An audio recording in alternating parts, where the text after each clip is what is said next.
ومن أحسن قولا ممن دعا إلى الله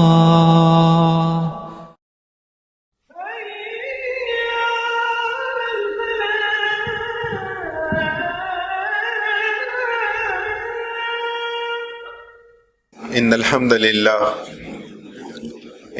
لله نحمده ونستعينه ونستغفره ونؤمن به ونتوكل عليه ونعوذ بالله من شرور أنفسنا ومن سيئات أعمالنا من يهده الله فلا مضل له ومن يضلله فلا هادي له وأشهد أن لا إله إلا الله وأشهد أن محمدا عبده ورسوله اما بعد فاعوذ باللہ من الشیطان الرجیم بسم اللہ الرحمن الرحیم وما كان المؤمنون لينفروا كافة فلولا نفر من كل فرقة منهم طائفة ليتفقهوا في الدين ولينذروا قومهم إذا رجعوا إليهم لعلهم يحذرون صدق اللہ العلی العظیم وبلغنا رسولہ النبی الکریم۔ حضرات گرامی، میرے بزرگوں، میرے نوجوان ساتھیوں، بھائیوں، پچھلے سیشن میں نبی اکرم صلی اللہ علیہ وسلم کے خطبہ ارشاد فرمانے کے بارے میں میں نے بات کی۔ بلا شبہ اس خطبے کی انتہائی اہمیت ہے اور اس میں بنیادی عقیدہ ایمانیات بیان کیا گیا کہ تمام تعریفات اللہ تعالیٰ ہی کے لیے ہیں۔ ہم اللہ تعالیٰ کی حمد و ثنا بیان کرتے ہیں، ہم اللہ رب العالمین سے ہی مغفرت کے طلبگار ہیں، ہم اللہ تعالیٰ ہی پر بھروسہ رکھتے ہیں، ہم اللہ تعالیٰ ہی سے مدد کے طلبگار ہیں، اور اللہ رب العالمین جسے ہدایت دینا چاہے اس کے لیے کوئی گمراہ کرنے والا نہیں ہے، اور جسے اللہ تعالیٰ گمراہ کر دے اس کے لیے کوئی ہادی نہیں ہے، کوئی ہدایت دینے والا نہیں ہے۔ اور اس کے آخر میں نبی اکرم صلی اللہ علیہ وسلم کا جو عمومی اسلوب تھا، تو ابتداءً جمع کے صیغے اور آخر میں واحد متکلم کا صیغہ کہ واشہد ان لا الہ الا اللہ، میں گواہی دیتا ہوں کہ اللہ تعالیٰ کے سوا کوئی معبود برحق نہیں اور محمد صلی اللہ علیہ وسلم اللہ کے رسول ہیں۔ پچھلے سیشن کے اختتام پر جو دعوت بالقرآن کے حوالے سے ہم نے بات ذکر کی، اس کی انتہائی اہمیت ہے، اور اس حوالے سے اجتماعی طور پر بھی کام ہو سکتا ہے، انفرادی طور پر بھی کوئی فرد خود اپنے لیے دعوتی منصوبہ بنائے، چند افراد کو اپنا ہدف بنائے، اور ہمیں ضرورت اس بات کی ہے کہ ہم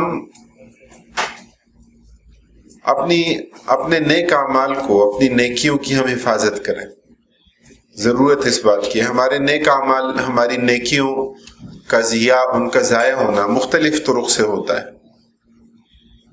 کبھی ریا کے نتیجے میں عمل ضائع ہو جاتا ہے، کبھی حقوق العباد ادا نہ کرنے کی وجہ سے عمل ضائع ہو جاتا ہے۔ نبی اکرم صلی اللہ علیہ وسلم کی اس معروف روایت میں، صحیح مسلم میں اور بخاری میں، الفاظ کے تھوڑے اختلاف کے ساتھ، آپ صلی اللہ علیہ وسلم نے ایک مرتبہ صحابہ کرام رضوان اللہ علیہ مجمعین سے پوچھا اتدرون من المفلس، تم جانتے ہو مفلس کون ہے؟ تو مفلس کا لفظ استعمال ہوتا ہے، عربی میں بھی استعمال ہوتا ہے، فلوس بھی ظاہر ہے کسے کہتے ہیں، افلس یفلس و افلاس معلوم ہے کہ یہ باب افعال ہے۔ یہ لفظ اردو میں بھی استعمال ہوتا ہے، مفلس کسے کہتے ہیں ہر فرد جانتا ہے۔ صحابہ کرام رضوان اللہ علیہ مجمعین کی عمومی عادت مبارکہ کیا تھی کہ آپ صلی اللہ علیہ وسلم جب اس طرح کچھ پوچھتے تھے تو وہ فرماتے تھے کہ اللہ و رسولہ عالم، اللہ اور اللہ کے رسول بہتر جانتے ہیں۔ لیکن چونکہ یہ لفظ زیادہ معروف تھا تو اس لیے صحابہ نے اس کے مطابق جواب دیا کہ ہم مفلس کسے کہتے ہیں؟ من لا درہم لہ ولا دینار لہ ولا متاع، کہ جس کے پاس درہم و دینار نہیں ہوتے، متاع دنیا کا ساز و سامان نہیں ہوتا، اسے ہم مفلس کہتے ہیں۔ آپ صلی اللہ علیہ وسلم نے فرمایا کہ میری مراد یہ نہیں ہے، آپ نے فرمایا ان المفلس من امتی الذی یأتی یوم القیامت بصلاۃ وزکاۃ وصیام، کہ میری امت کا مفلس وہ آدمی ہے کہ جو قیامت کے دن اپنے نامہ اعمال میں نمازیں لے کر آئے، جس نے روزے رکھے ہوں، جس نے انفاق کیا ہو، ولیکن ضرب ھذا وشتم ھذا واخذ مال ھذا وسفک دم ھذا فیعطى ھذا من حسناته وھذا من حسناته۔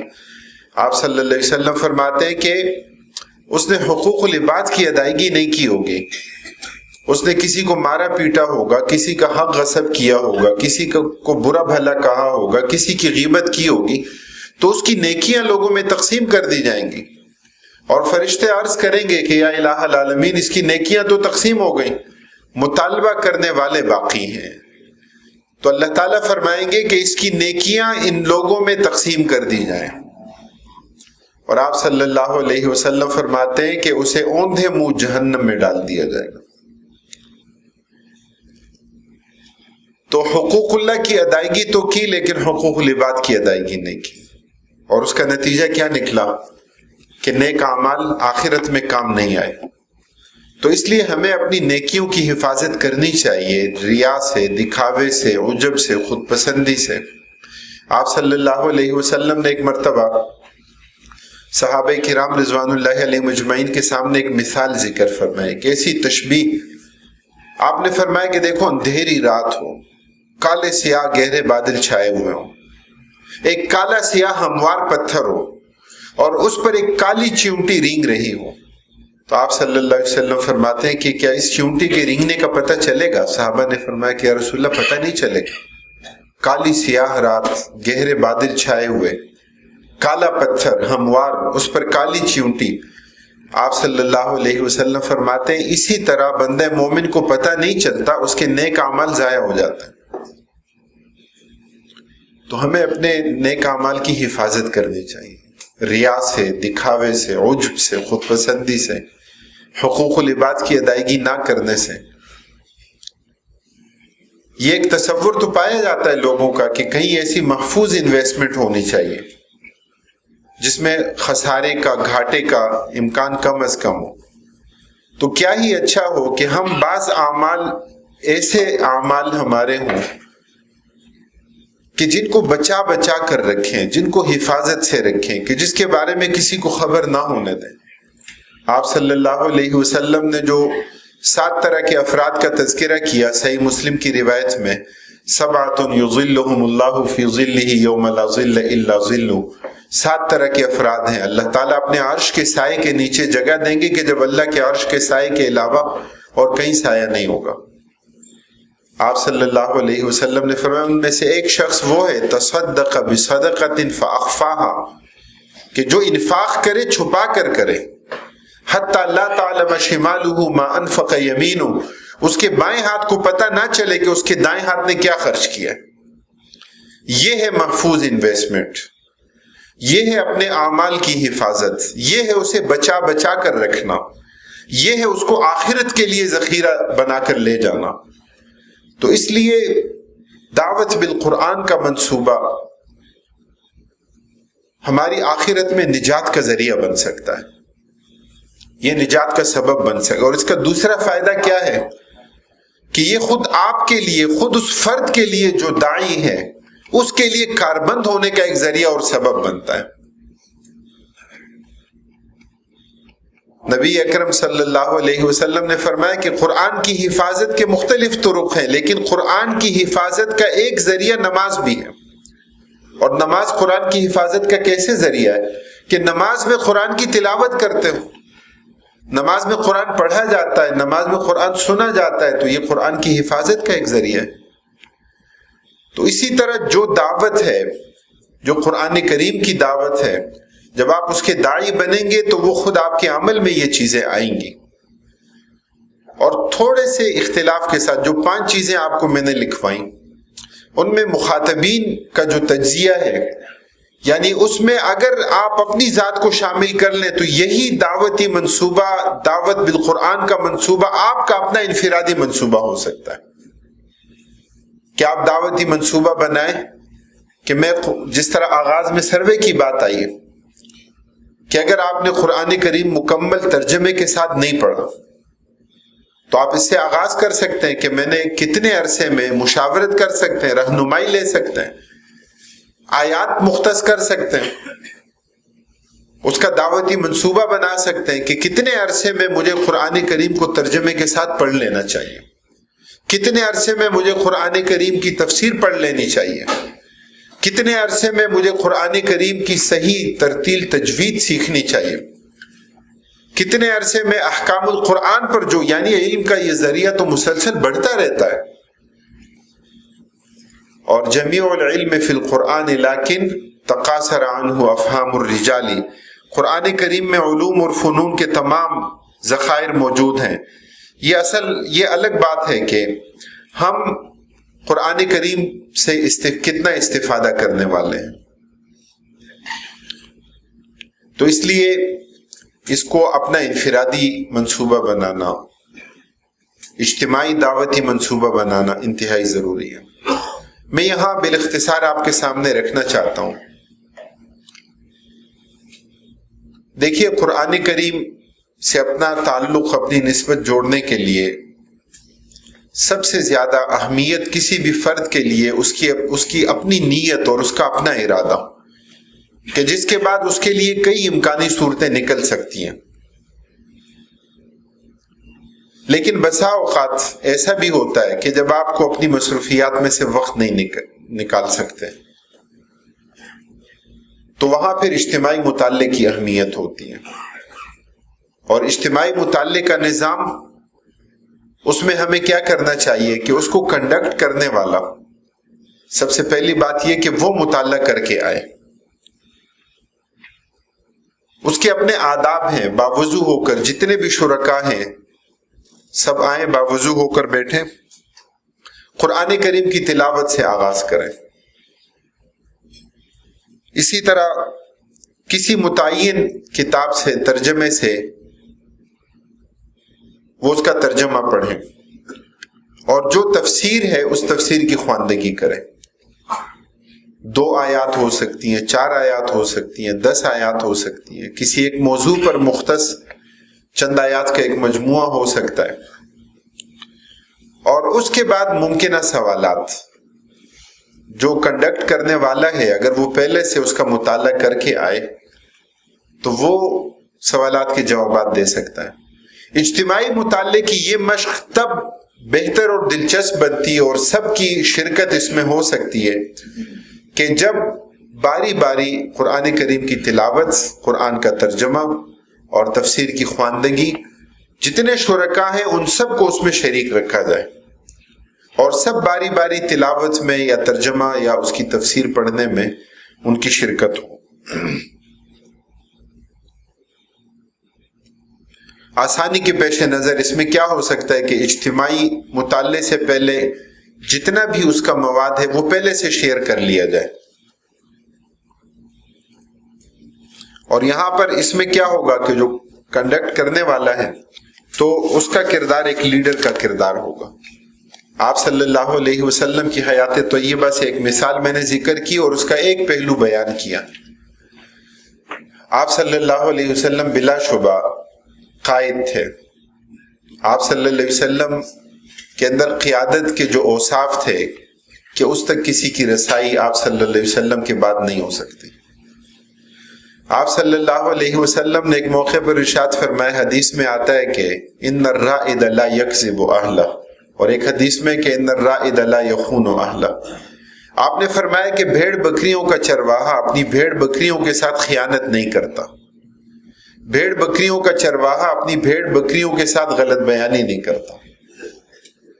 وہ انہیں ایسی جگہ نہیں لے کر جاتا جہاں ان کے لیے چارہ نہ ہو، جہاں ان کے لیے پانی نہ ہو، کہ جہاں سے ان کے گرنے کا خوف اور خدشہ ہو، کہ جہاں کسی موذی مضر جانور کے کاٹنے کا خوف اور خدشہ ہو. یہ چرواہے کی صفات ہوتی ہے. آپ صلی اللہ علیہ وسلم یہاں انسانیت کے قائد اور انسانیت کے رہنما اور انسانیت کے لیڈر، آپ صلی اللہ علیہ وسلم اپنے اس کردار کو یہاں ایک مثال کے ذریعے بیان فرما رہے ہیں کہ جو انسانیت کا مقتدا اور رہنما ہے. بھلا یہ تصور ہو سکتا ہے کہ وہ لوگوں کو ایسی جگہ کی طرف دعوت دے کہ جو ان کے لیے مفید نہ ہو، کبھی نہیں ہو سکتا۔ حدیث میں آپ صلی اللہ علیہ وسلم نے اپنے اس کردار کو، اس اضطراب کو آپ نے بیان فرمایا کہ میری مثال تو اس بچانے والے کی طرح ہے کہ میں تمہیں مسلسل بچانے کی کوشش کر رہا ہوں اور تم آگ کے اس گڑھے کے اندر گرتے چلے جا رہے ہو۔ اور آپ صلی اللہ علیہ وسلم کا ایک داعیانہ اضطراب کا کردار، کیا فرماتے ہیں، میں پیچھے سے ازار بند سے پکڑ کر تمہیں کھینچ رہا ہوں۔ لیکن اس حدیث میں نبی اکرم صلی اللہ علیہ وسلم نے فرمایا جو بات میرے اور آپ کے لیے انتہائی خطرے کی ہے، آپ نے فرمایا کہ تم مجھ پر غالب آ رہے ہو، یعنی میری بچانے کی کوششیں اس کی بنسبت گرنے والوں کا گرنا زیادہ ہے، آگ کے اس گڑھے میں گرنے کی صورت اور کیفیت زیادہ ہے، اور جو اس پہ مصر ہو اور جس کی پوری زندگی اسی میں گزرے کہ وہ آگ میں گرے۔ اس لیے عزیزان گرامی، قرآن کریم ہی وہ کتاب ہے کہ جو ہمیں آگ کے اس گڑھے میں گرنے سے بچا سکتی ہے۔ تو اس کا انفرادی سطح پر مطالعہ ہو، اجتماعی ہو، دعوتی منصوبہ ہو، اجتماعی مطالعے کے ذریعے ہو۔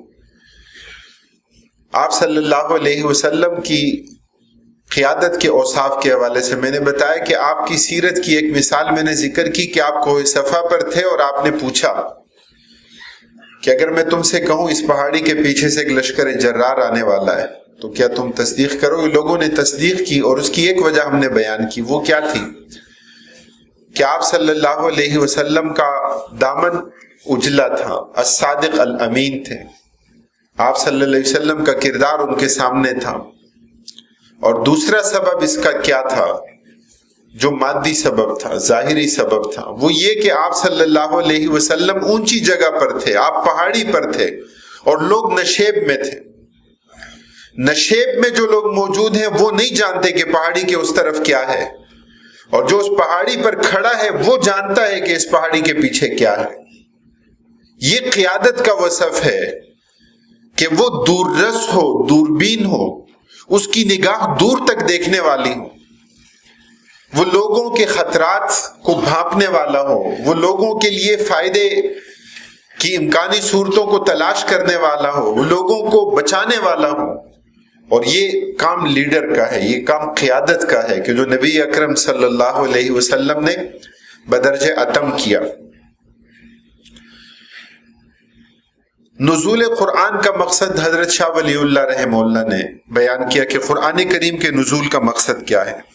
تہذیب و نفوس البشر، انسانیت کی تہذیب، انسانیت کی تربیت، دمغ العقائد الباطلہ، باطل عقائد کا استیصال۔ توحید کے حوالے سے لوگوں کے غلط عقائد موجود ہیں، نبی اکرم صلی اللہ علیہ وسلم کی رسالت کے حوالے سے غلط اعتقادات موجود ہیں، آخرت کے حوالے سے غلط اعتقادات موجود ہیں، غلط عقائد کی نفی کرنا۔ توحید، رسالت اور معاد بنیادی تین عقائد، اور پوری طرح اسے سمجھنے کی کوشش کرنا۔ نفی الاعمال الفاسدہ، نبی اکرم صلی اللہ علیہ وسلم کی سیرت سے ہٹ کر، اتباع سے ہٹ کر جو فاسد اعمال ہیں تو ان کی نفی کرنا۔ شاہ ولی اللہ رحمہ اللہ نے الفوز الکبیر فی اصول التفسیر میں اس کو بیان کیا۔ عزیزان گرامی، قرآن کریم وحی کے ذریعے نبی اکرم صلی اللہ علیہ وسلم پر یہ کتاب نازل ہوئی۔ یہاں رک کر تھوڑا سا ہم اگر تصور علم کو دیکھیں کہ اسلام کا تصور علم کیا ہے، اور آج کی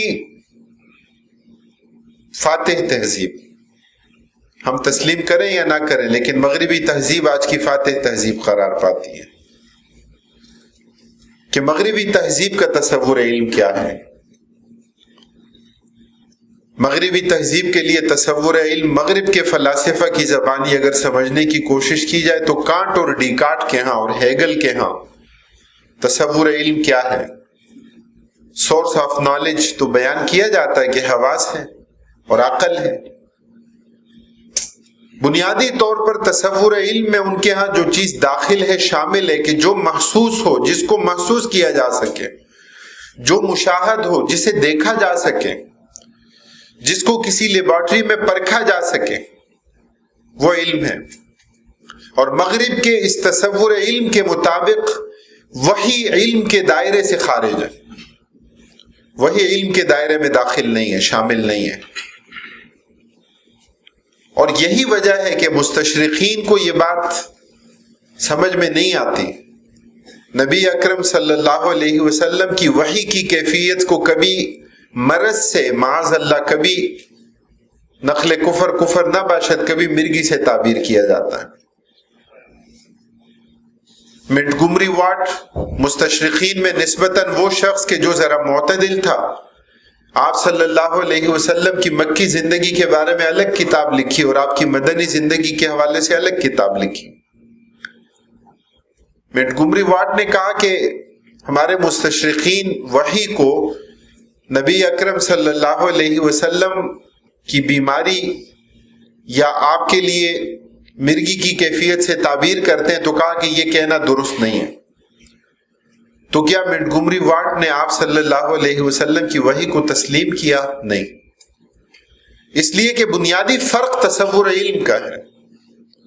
منٹگمری واٹ نے کہا کہ وحی بیماری نہیں تھی، مرگی کی کیفیت نہیں تھی، تو پھر کیا تھا؟ کہا کہ وہ آپ صلی اللہ علیہ وسلم کی زبردست قوت متخیلہ تھی، یعنی پھر بھی تسلیم نہیں کیا۔ وحی من جانب اللہ ہے، اللہ کی جانب سے ہے۔ قرآن کریم کی پچھلے سیشن میں آیات میں جو قرآن کا تعارف ذکر ہوا، اللہ تعالیٰ فرماتے ہیں وَإِنَّهُ لَتَنزِيلُ رَبِّ الْعَالَمِينَ۔ قرآن کریم تدریجاً اللہ تعالیٰ کی طرف سے نازل ہونے والی کتاب ہے۔ تنزیل باب تفعیل ہے، تدریجاً نزول، یکے بعد دیگر نزول، کبھی دن میں کبھی رات میں نزول، کبھی حالت امن میں تو کبھی حالت جنگ میں نزول، کبھی مکہ میں تو کبھی مدینہ میں نزول، کبھی حالت سفر میں تو کبھی حالت حضر میں نزول۔ یہ ہے قرآن کریم کا تدریجی نزول۔ اسلام کا تصور علم کیا ہے؟ قرآن کریم کی سب سے پہلی وحی اقرأ بسم ربک الذی خلق، خلق الانسان من علق۔ تصور علم سب سے اعلیٰ ترین ذریعہ علم کا کہ جس کو جھٹلایا نہیں جا سکتا وہ وحی ہے۔ عقل دھوکہ کھا سکتی ہے، حواس دھوکہ کھا سکتے ہیں،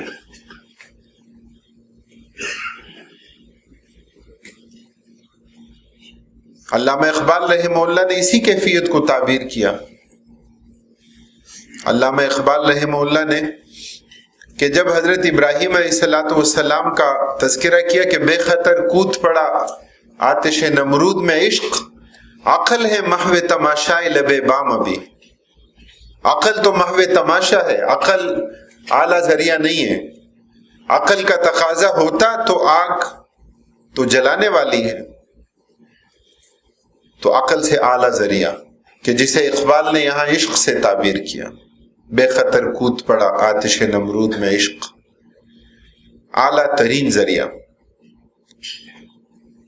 مغرب کا معروف فلسفی کہ جس کے تصور اخلاق کی بنیاد پر آج مغرب کا نظام اخلاق ہے، فریڈرک ولیم نیٹشے۔ جرمنی کا وہ مجذوب فلسفی کہ جس سے نسبتاً علامہ اقبال متاثر بھی تھا اور قدر مشترک بعض چیزیں بھی موجود تھیں، کہ جس نے سب سے پہلے ڈیتھ آف گاڈ کا فلسفہ پیش کیا۔ اس نے کہا کہ میں مجذوب فلسفی تھا، کہا کہ میں دن کی روشنی میں لالٹین لے کر نکلا اور میں نے چوکوں چوراہوں میں دیکھا، لیکن مجھے معاذ اللہ کہیں خدا نہیں ملا، اور کہا کہ میں آج سے اعلان کرتا ہوں کہ معاذ اللہ ثم معاذ اللہ کہ خدا کی موت واقع ہو گئی۔ علامہ اقبال رحمہ اللہ نے اس مجذوب فلسفی کو جواب دیا۔ علامہ اقبال رحمہ اللہ فرماتے ہیں اگر ہوتا وہ مجذوب فرنگی اس زمانے میں تو اقبال اس کو سمجھاتا مقام کبریا کیا ہے، کہ اگر وہ فرنگی مجذوب ہوتا تو میں اس کو سمجھاتا کہ اللہ کا مقام کیا ہے، کہ تم جس ڈیتھ آف گاڈ کی بات پیش کرتے ہو وہ فلسفہ غلط، تمہارا وہ تصور غلط۔ مغرب کے فلاسفہ کہتے ہیں کہ نیٹشے نے ابراہیمی خدا کی موت کا اعلان نہیں کیا، بلکہ ہر طرح کی بالادستی کو ختم کرنے کا اعلان کیا کہ اب کسی کو کسی پر کوئی بالادستی حاصل نہیں ہے۔ یہ مغرب کا تصور اخلاق ہے۔ تصور تعلیم میں بھی کسی کو کسی پر بالادستی، استاد کو شاگرد پر بالادستی حاصل نہیں ہے، شوہر کو بیوی پر بالادستی حاصل نہیں ہے، بڑے کو چھوٹے پر بالادستی حاصل نہیں ہے، کہ ڈیتھ آف گاڈ کے اس فلسفے کے پیچھے یہ تصور ہے۔ تو وہ آج مغرب، وہ آج معلم اخلاق قرار پاتا ہے مغرب کے لیے۔ وہی وہ ذریعہ ہے، وہی وہ سورس ہے کہ جو حواس سے بڑھ کر ہے، جو عقل سے بڑھ کر ہے۔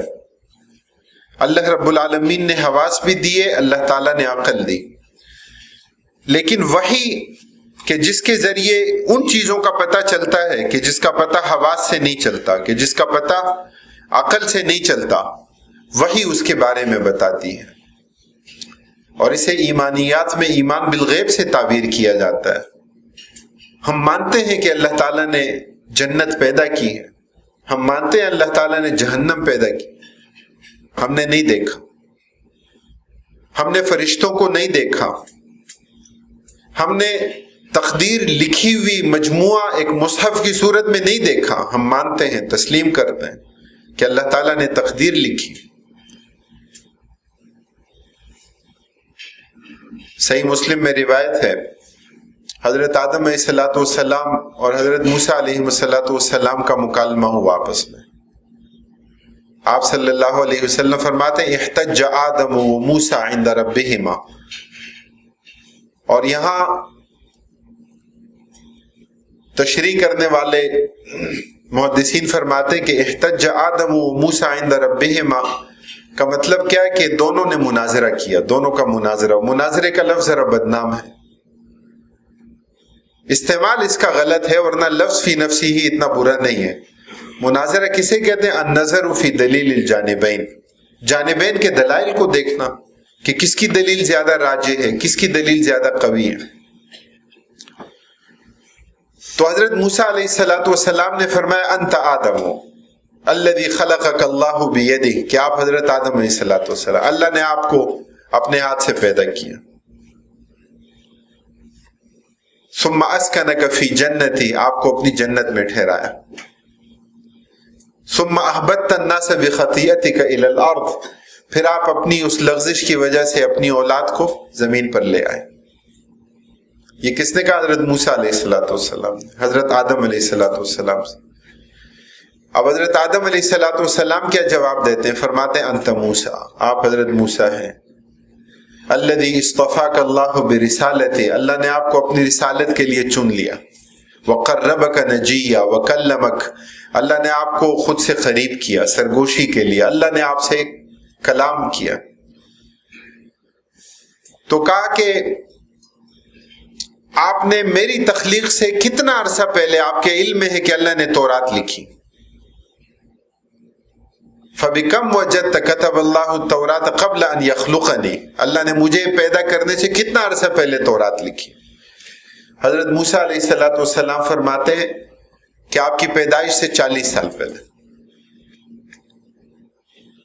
تو حضرت آدم علیہ السلام فرماتے ہیں أَفَتَلُومُنِي عَلَى عَمَلٍ قَدْ كَتَبَهُ اللَّهُ عَلَيَّ قَبْلَ أَنْ يَخْلُقَنِي ب40 عاما، کہ آپ اس عمل پر مجھے ملامت کر رہے ہیں کہ جو اللہ تعالیٰ نے میری تخلیق سے 40 سال پہلے اللہ نے لکھ دیا تھا کہ وَعَصَىٰ آدَمُ رَبَّهُ فَغَوَىٰ، کہ حضرت آدم علیہ السلام سے یہ لغزش ہوگی۔ یہ کیا ہے؟ تقدیر۔ بنیادی مقصود اس میں کیا ہے؟ اگر مختصراً اس کو ہم دیکھیں، بنیادی مقصود اس میں یہ ہے کہ حضرت موسیٰ علیہ السلام فعل کی ایک جہت، کام کی ایک جہت کو دیکھ رہے تھے، اور وہ کیا تھا؟ نسبت الی العبد بکسبہ و اختیارہ، کہ کوئی فرد کام کرتا ہے تو ہم کرنے والے کی طرف نسبت کرتے ہیں کہ کرنے والے نے یہ کام کیا۔ حضرت آدم علیہ السلام اس بات کو تسلیم کرتے ہیں۔ حضرت آدم علیہ السلام کہ اس تسلیم کرنے کو اللہ تعالیٰ نے قرآن کریم میں بھی بیان کیا، لیکن حضرت آدم علیہ السلام کیا فرماتے ہیں کہ فعل کی ہمیشہ ایک نسبت نہیں ہوتی، ایک جہت سے صرف اس کو نہیں دیکھا جاتا، بلکہ یہ اللہ کی تقدیر میں بھی موجود تھا کہ اس طرح یہ کام ہوگا، اس لیے یہ کام سرزد ہوا۔ جہاں تک نسبت الی العبد ہے، بندے کی طرف نسبت ہے، تو حضرت آدم علیہ السلام اس پر اللہ تعالیٰ سے توبہ کے طلبگار بھی ہوئے اور اللہ تعالیٰ نے ان کی توبہ قبول فرما لی۔ ہم مانتے ہیں کہ تقدیر ہے، تقدیر کے لکھنے کو ہم نے نہیں دیکھا، لکھی ہوئی تقدیر ایک نوشتے کی صورت میں، ایک مصحف کی صورت میں، نامہ اعمال کی صورت میں ہم نے نہیں دیکھا۔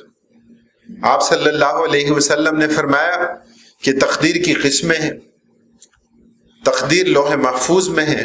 آپ صلی اللہ علیہ وسلم نے فرمایا کہ تقدیر فی بطن الام ہے، اللہ کی تقدیر ہزاروں سال پہلے۔ جب اس کا مصداق اس دنیا میں آتا ہے تو فرشتہ آتا ہے کہ جب بچے میں روح ڈالی جاتی ہے، فرشتہ اس وقت کیا لکھتا ہے؟ فَيَكْتُبُ بَيْنَ عَيْنَيْهِ، اس کے ماتھے پہ لکھتا ہے کہ اس تقدیر کا مصداق یہ ہے، شقی ام سعید، نیک بخت ہوگا بدبخت ہوگا۔ فَيَكْتُبُ رِزْقَهُ وَأَجَلَهُ وَعَمَلَهُ، اس کا رزق لکھتا ہے، اس کی عمر کے بارے میں لکھتا ہے کتنی مدت پائے گا، اس کے عمل کے بارے میں لکھتا ہے کیا ہوگا۔ ہم نے نہیں دیکھا لیکن ہم مانتے ہیں۔ یہ کیا ہے؟ یؤمنون بالغیب، ہمیں کس نے بتایا؟ وحی نے بتایا۔ یہ ایمان بالغیب ہے، یہ بنیادی صفت ہے۔ اللہ کے رسول صلی اللہ علیہ وسلم کے لیے وحی کی دو صورتیں، وحی مطلوب ہے قرآن کریم کی صورت میں جس کی تلاوت کی جاتی ہے، اور وحی غیر مطلوب ہے، وہ نبی اکرم صلی اللہ علیہ وسلم کی احادیث مبارکہ کی صورت میں، آپ کے عمل کی صورت میں، آپ صلی اللہ علیہ وسلم کی تقریر کی صورت میں۔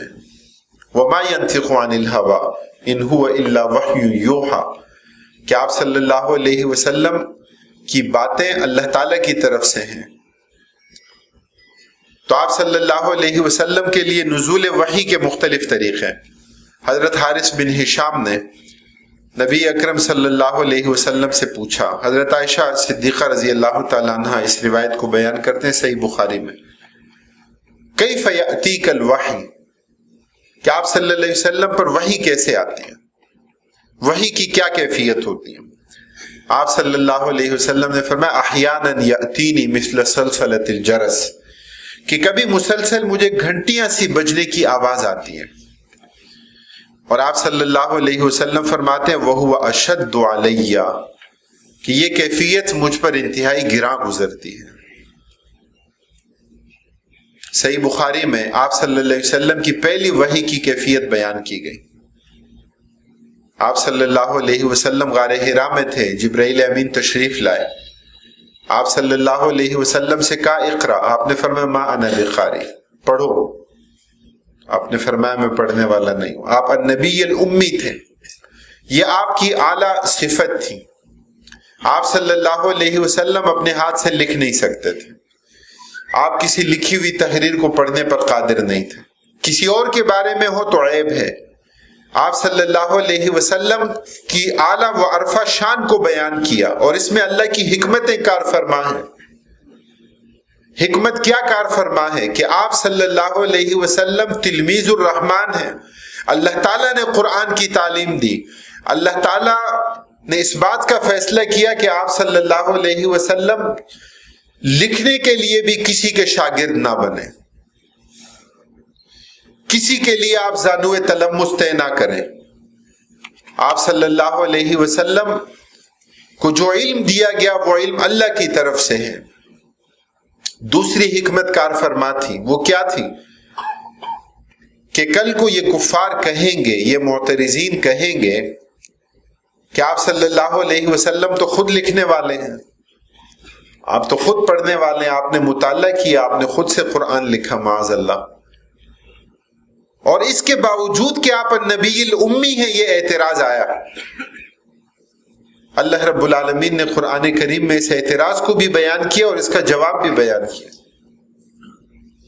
اللہ تعالیٰ فرماتے ہیں کہ اعتراض کیا ہوتا ہے کہ انما یعلمہ بشر،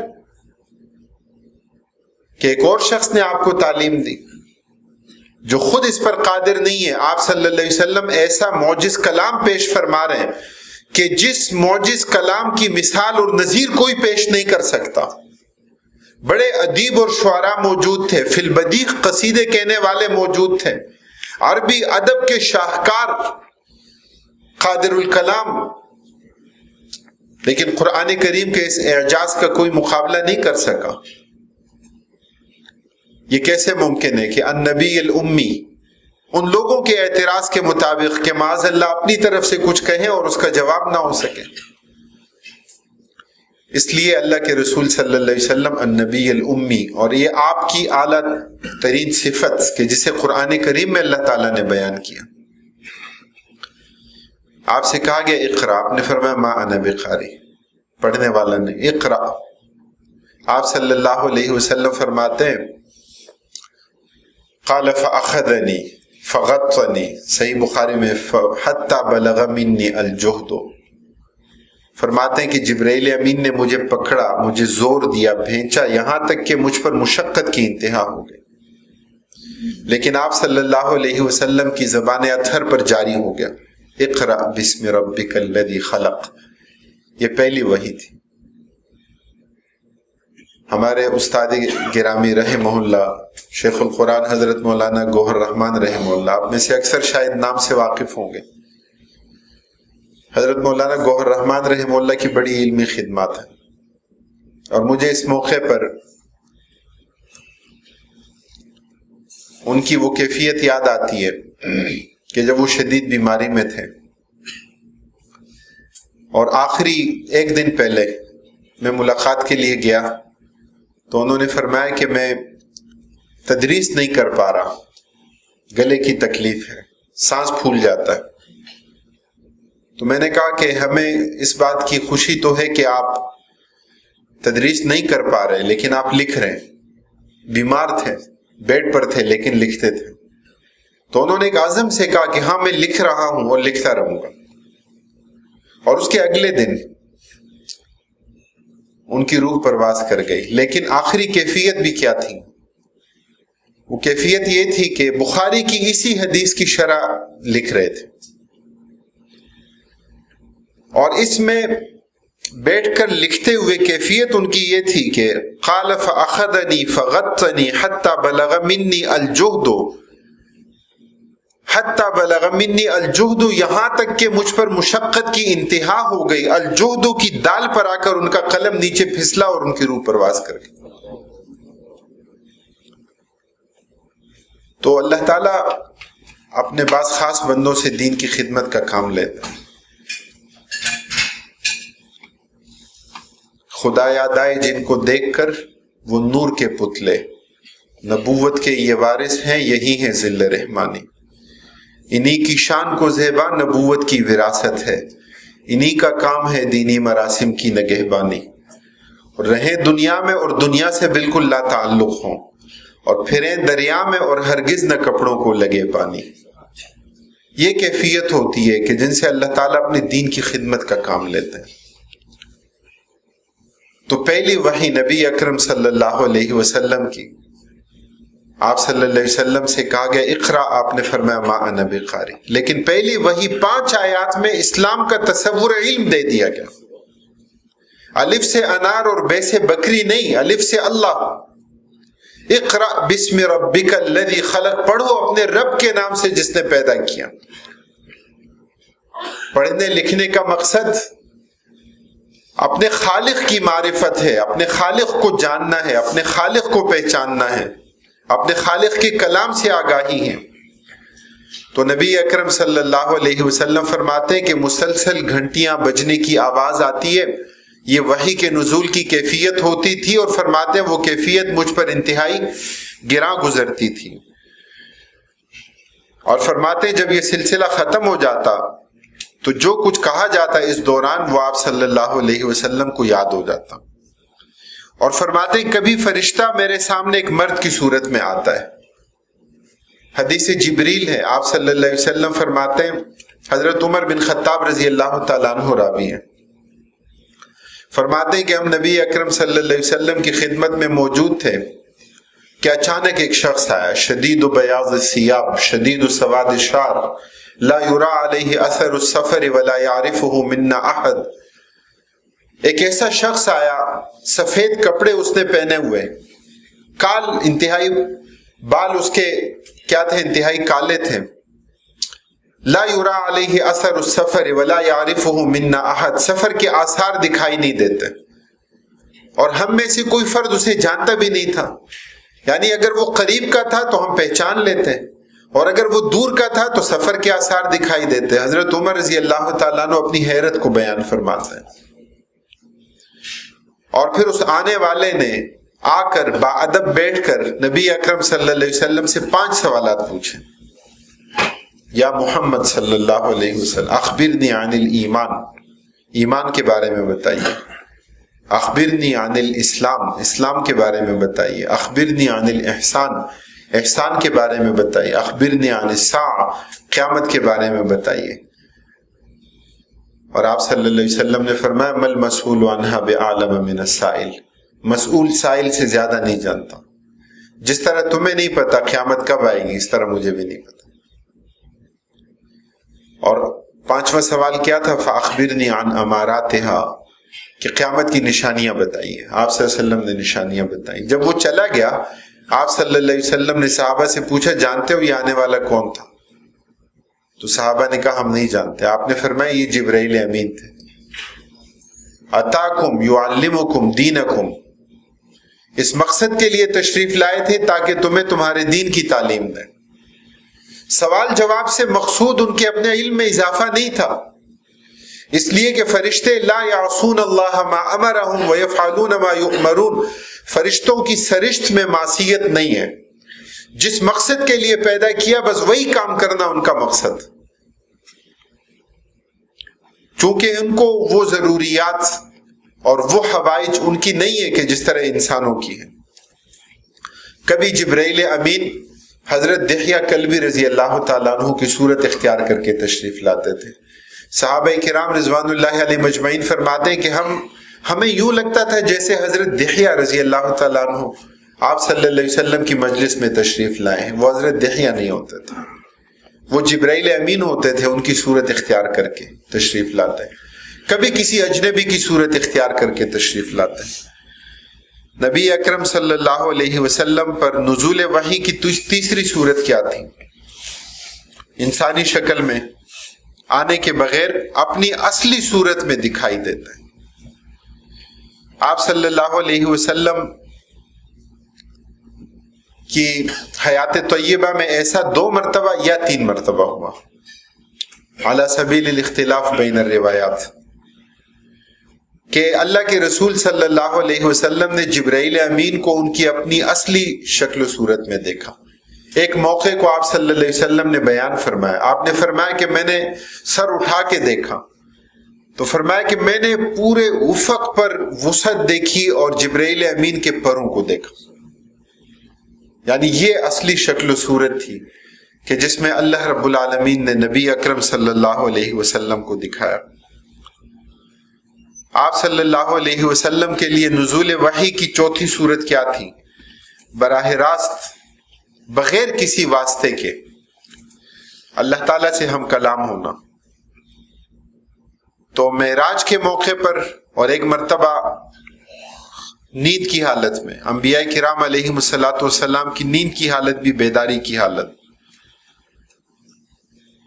اسی طرح نزول وحی کی ایک صورت کیا تھی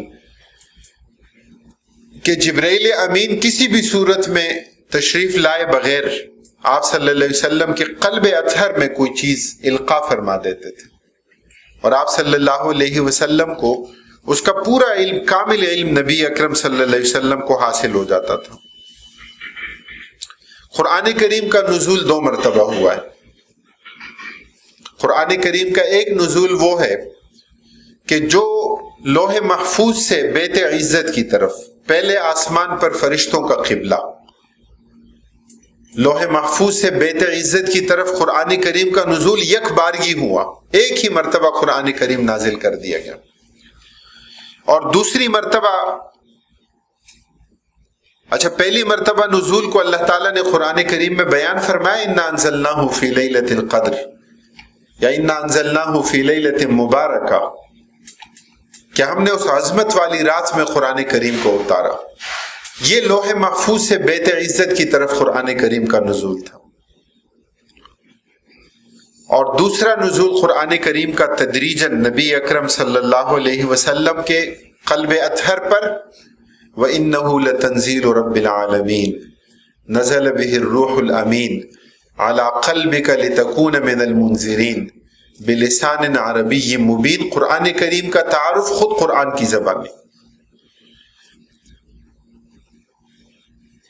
نبی اکرم صلی اللہ علیہ وسلم پر قرآن کریم تدریجاً نازل ہوا. قرآن کریم کا تدریجی نزول، اس کی مختلف حکمتیں تھیں کہ قرآن تدریجاً کیوں نازل ہوا. آپ صلی اللہ علیہ وسلم سے مطالبہ کیا جاتا رہا، لولا نزل علیہ القرآن جملۃ واحدہ، کہ آخر قرآن کریم ایک ہی مرتبہ یک بارگی قرآن نازل کیوں نہیں ہوا. ان لوگوں کا مطالبہ اپنی جگہ، لیکن ہر مطالبہ پورا نہیں کیا گیا. مطالبے تو بہت کیے گئے. مطالبہ تو یہ بھی تھا کہ آپ صلی اللہ علیہ وسلم کے پاس خزانے کیوں نہیں ہیں، آپ صلی اللہ علیہ وسلم کے لیے کوئی ایسی سیڑھی کیوں نہیں ہے کہ آپ آسمان کی طرف جائیں اور آپ آسمان سے واپس نیچے اترتے ہوئے آئیں اور ہم اپنی آنکھوں سے آپ کو دیکھیں. مختلف مطالبات کیے گئے، ہر مطالبہ پورا کرنے کا نہیں ہوتا. لولا نزل علیہ القرآن جملۃ واحدہ، کہ آخر یہ قرآن یکبارگی نبی اکرم صلی اللہ علیہ وسلم پر نازل کیوں نہیں ہوا. امام رازی رحمہ اللہ نے تفسیر کبیر میں قرآن کریم کے تدریجی نزول کی حکمتیں بیان فرمائی. قرآن کریم کا تدریجی نزول، اس کی مختلف حکمتیں.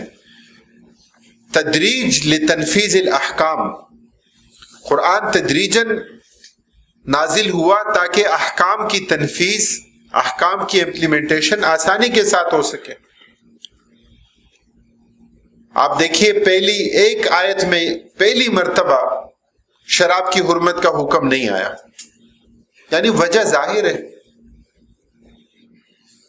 ایک ایسا معاشرہ کہ جہاں پر شراب ایک لازمی مشروب کے طور پر پیش کی جاتی تھی، کہ جہاں پر بازار سے لانے کی ضرورت اپنی جگہ، لیکن وہاں گھروں میں شراب تیار کی جاتی تھی، کہ جہاں گھروں میں مٹکوں میں شراب موجود ہوتی تھی، کہ جہاں اس معاشرت میں سب شراب بنانے کے طریقے سے آگاہ اور واقف تھے، کہ کب جا کر وہ نبیذ بنتی ہے اور کب جا کر اس میں مزید گاڑھا پن آتا ہے تو وہ شراب بن جاتی ہے، اور کب مسکر ہو جاتی ہے، نشہ آور ہو جاتی ہے. تو اس لیے پہلے شراب کی خباثت کو، اس کی شناعت کو بیان کیا گیا. اس بات کا حکم دیا گیا کہ اس نشے کی حالت میں تم نماز مت پڑھو. لا تقربوا الصلاة وانتم سکارا. شراب کی خباثت کو، اس کی شناعت کو بیان کیا گیا. اور تیسری آیت میں جا کر اس بات کا حکم دیا گیا کہ اب اس کے بعد شراب حرام. اور پھر حرمت کا ایسا قطعی حکم کہ جن برتنوں میں شراب تیار کی جاتی تھی ان کا استعمال ممنوع قرار پایا، جن برتنوں میں شراب سرو کی جاتی تھی ان کا استعمال ممنوع قرار پایا. نقیر، مزفت، الدباء، صحابہ کرام رضوان اللہ علیہ مجمعین نے آپ صلی اللہ علیہ وسلم سے 4 طرح کے برتنوں کے بارے میں پوچھا. وفد عبد القیس آپ صلی اللہ علیہ وسلم کی خدمت میں حاضر ہوا تو پوچھا. آپ صلی اللہ علیہ وسلم نے ان برتنوں کے استعمال کی بھی ممانعت کر دی، اس لیے کہ اگر یہ موجود ہوں گے پھر سے دل میں کوئی خواہش اور طلب آ سکتی ہے اور پھر سے کوئی آمادگی اس کے لیے آ سکتی ہے. تو آپ صلی اللہ علیہ وسلم نے سد للباب، سد للذریعہ، سد باب کے طور پر آپ نے ان برتنوں کے استعمال سے منع فرمایا، اگرچہ بعد میں جا کر اس کی اجازت مل گئی، لیکن پوری طرح روکنا مقصود تھا. شراب کی خباثت کو دل و دماغ میں بٹھانا مقصود تھا. تو تدریج لتنفیذ الاحکام، قرآن کریم تدریجاً نازل ہونے والی کتاب، اور پورے عرصے میں آپ صلی اللہ علیہ وسلم کی حیات طیبہ میں، یعنی آخر وقت تک آپ دیکھیں قرآن کریم کا نزول بھی جاری ہے، احکام کا نزول اور احکام کی ترتیب بھی جاری ہے. اور اس میں آپ صلی اللہ علیہ وسلم کے اضطراب کو اور آپ کی شفقت کو اور آپ کی محبت کو دیکھیں کہ کتنے واقعات ایسے ہیں، کتنی چیزیں ایسی ہیں کہ آپ صلی اللہ علیہ وسلم جن کے بارے میں فرماتے ہیں کہ میں یہ کام اس وجہ سے ترک کر رہا ہوں کہیں تم پر فرض نہ ہو جائے۔ آپ صلی اللہ علیہ وسلم نے قیام اللیل کے حوالے سے آپ اندازہ لگائیں، رات کی نماز 2 راتوں میں نکلے آپ، تیسری رات میں نہیں نکلے۔ آپ صلی اللہ علیہ وسلم نے صحابہ کرام نے پوچھا صبح، یا رسول اللہ ہم تو انتظار میں تھے، آپ تشریف لائیں گے۔ آپ نے فرمایا ہاں تم پڑھ لیا کرو، میں اس لیے نہیں آیا کہ کہیں یہ نماز تم پر فرض نہ ہو جائے۔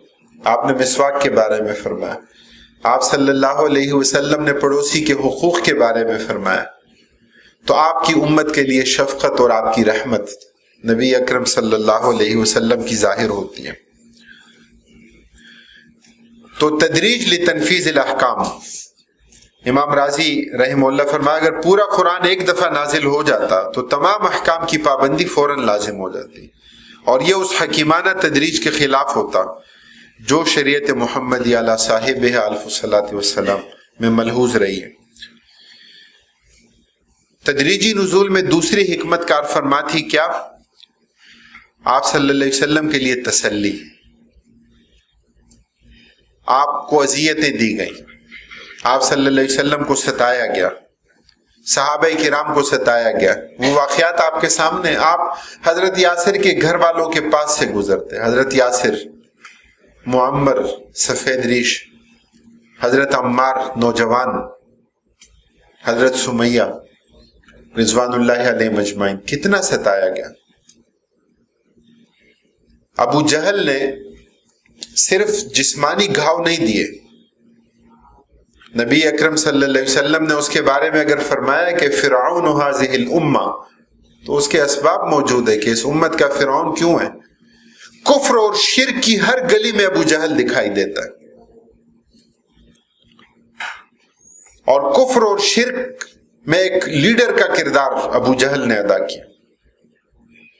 یعنی جسمانی طور پر جو تعذیب ہوتی ہے وہ واقعات تو عام طور پر موجود ہیں ہماری کتابوں میں، لیکن روحانی طور پر کتنا گھائل کیا کہ حضرت سمیہ رضی اللہ تعالی عنہ سے کہا کہ انکی آمنت من اجل الرجال معاذ اللہ ثم معاذ اللہ، یعنی ان کی طرف گناہ کی نسبت، وہ عظیم خاتون، وہ قربانیوں کا پیکر۔ آپ صلی اللہ علیہ وسلم دیکھتے تھے یہ مصائب، قادر نہیں تھے، جہاد قتال کی اجازت نہیں تھی، اللہ کی مشیت تھی۔ آپ صلی اللہ علیہ وسلم کیا فرماتے تھے؟ صبرا یا آل یاسر فإن موعدکم الجنہ، فرماتے صبر کرو حضرت یاسر کے گھر والوں، تمہارے لیے جنت کا وعدہ ہے۔ حضرت بلال، حضرت خباب، حضرت خبیب بن عادی، دیگر صحابہ کرام رضوان اللہ علیہ مجمعین، کون سا ظلم ہے جو ان پر نہیں ڈھایا گیا؟ وہ کون سا ناروا ظلم و ستم ہے جو ان کے لیے روا نہیں رکھا گیا؟ حضرت عمر بن خطاب رضی اللہ تعالیٰ عنہ جب ایمان لائے، واقعہ معروف ہے، صحابہ کرام رضوان اللہ علیہ مجمعین سے پوچھا کہ مجھے بتاؤ میرے ایمان لانے پر سب سے زیادہ تکلیف کس کو پہنچی ہوگی؟ تو صحابہ کرام رضوان اللہ علیہ مجمعین نے کہا کہ آپ کے ایمان لانے پر سب سے زیادہ تکلیف ابو جہل کو پہنچی ہوگی۔ حضرت عمر بن خطاب رضی اللہ تعالیٰ عنہ بھی اللہ کے دین کے معاملے میں سخت تھے اور جرأت اور بہادری کا نمونہ تھے۔ دار ارقم سے نکلے، ابو جہل کے گھر آئے، دستک دی، ابو جہل باہر نکلا تو کہا کہ کیا ہوا؟ تو حضرت عمر بن خطاب رضی اللہ تعالیٰ عنہ فرماتے میں تمہیں اطلاع دینے آیا ہوں کہ میں نے ایمان قبول کر لیا۔ اس روایت میں آتا ہے کہ ابو جہل نے فوراً ان کے منہ پر ہاتھ رکھا، کہا یہ کیا کہہ رہے ہو، بیٹھ کر بات کرتے ہیں۔ حضرت عمر بن خطاب رضی اللہ تعالیٰ عنہ نے کہا میں تم سے مشورہ لینے نہیں آیا، میں تمہیں بتانے آیا ہوں کہ میں ایمان لا چکا ہوں۔ اور پھر حضرت عمر رضی اللہ تعالیٰ عنہ نے کہا کہ میں تو سمجھتا تھا کہ تم بڑے جری اور بہادر ہو، ایمان لانے والے کمزور مسلمانوں پر، غلاموں کو جو اذیت دیتے ہو، میں سمجھا تھا کہ تم اس پر سیخ پا ہوگے، لیکن وہ کچھ کرنے پر قادر نہیں تھا ابو جہل. حضرت حمزہ رضی اللہ تعالیٰ عنہ کا مقابلہ کرنے پر قادر نہیں تھا.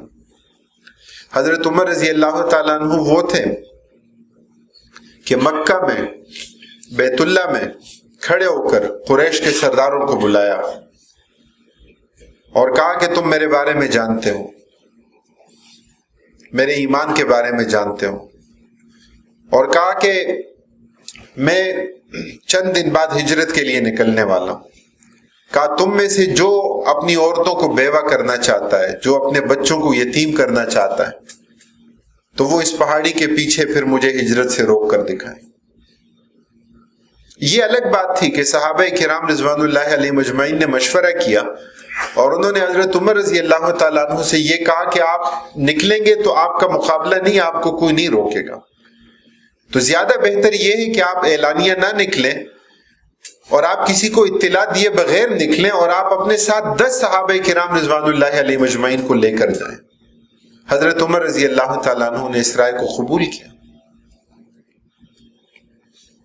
تو تدریج, قرآن کریم کا تدریجی نزول, مقصد اس میں کیا تھا؟ تسلی, اطمینان.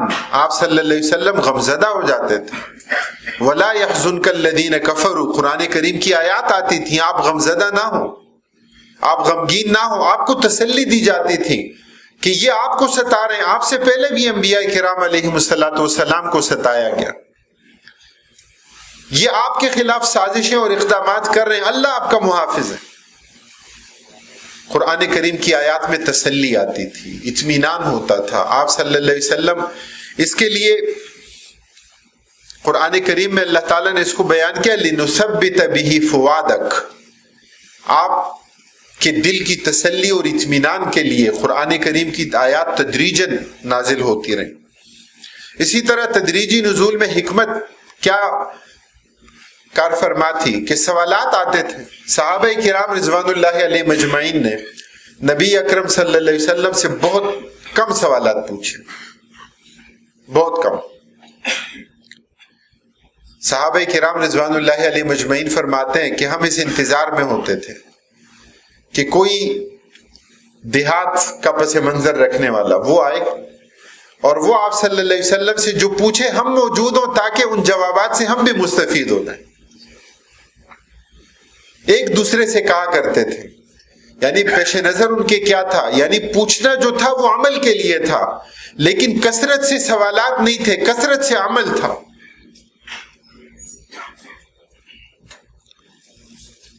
اسی طرح آپ صلی اللہ علیہ وسلم سے کفار بھی پوچھتے تھے, مشرکین نے بھی سوالات کیے, یہود اور نصارہ نے بھی پوچھے. مقصود کیا تھا؟ آپ کو لاجواب کرنا. آپ صلی اللہ علیہ وسلم سے ذوالقرنین کے بارے میں پوچھا, آپ سے روح کے بارے میں پوچھا, آپ سے حضرت یوسف علیہ الصلوۃ والسلام کی مصر آمد کے بارے میں پوچھا. اور وہ جانتے تھے کہ آپ صلی اللہ علیہ وسلم کے پاس کوئی ذریعہ نہیں ہے, کوئی ایسا سورس نہیں ہے کہ آپ کو کہیں سے یہ معلومات مل سکے. لاجواب کرنا چاہتے تھے. وہ اپنے وہم میں, اپنے گمان میں وہ سمجھتے تھے کہ انہوں نے بڑا اہم سوال پوچھ لیا, اب آپ جواب نہیں دے سکے. اللہ تعالیٰ نے قرآن کریم میں پوری سورہ یوسف ذکر نازل فرما دی, احسن القصص بیان فرمایا, بہترین قصہ. وَيَسْأَلُونَكَ عَنْ ذِي الْقَرْنَيْنِ, اللہ تعالیٰ فرماتے ہیں یہ آپ سے ذوالقرنین کے بارے میں پوچھتے ہیں, یہ ذوالقرنین کا واقعہ. یہ آپ سے روح کے بارے میں پوچھتے ہیں, روح کے بارے میں تفصیل بتا دیں.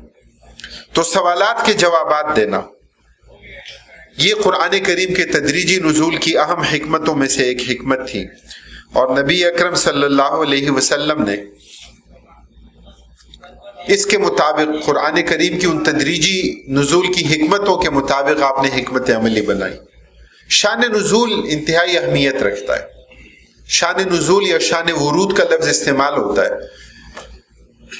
کوئی واقعہ اگر کسی خاص پس منظر میں نازل ہوا ہے, قرآن کریم کی 2 طرح کی آیات ہیں. ایک وہ آیات کہ جن کے لیے کوئی خاص واقعہ یا کسی کا سوال ان کے نزول کا سبب نہیں بنا, یا وہ کہ جن کے نزول کا سبب کوئی ایک خاص ہے. اہل علم فرماتے ہیں العبرۃ لعموم اللفظ لا لخصوص السبب.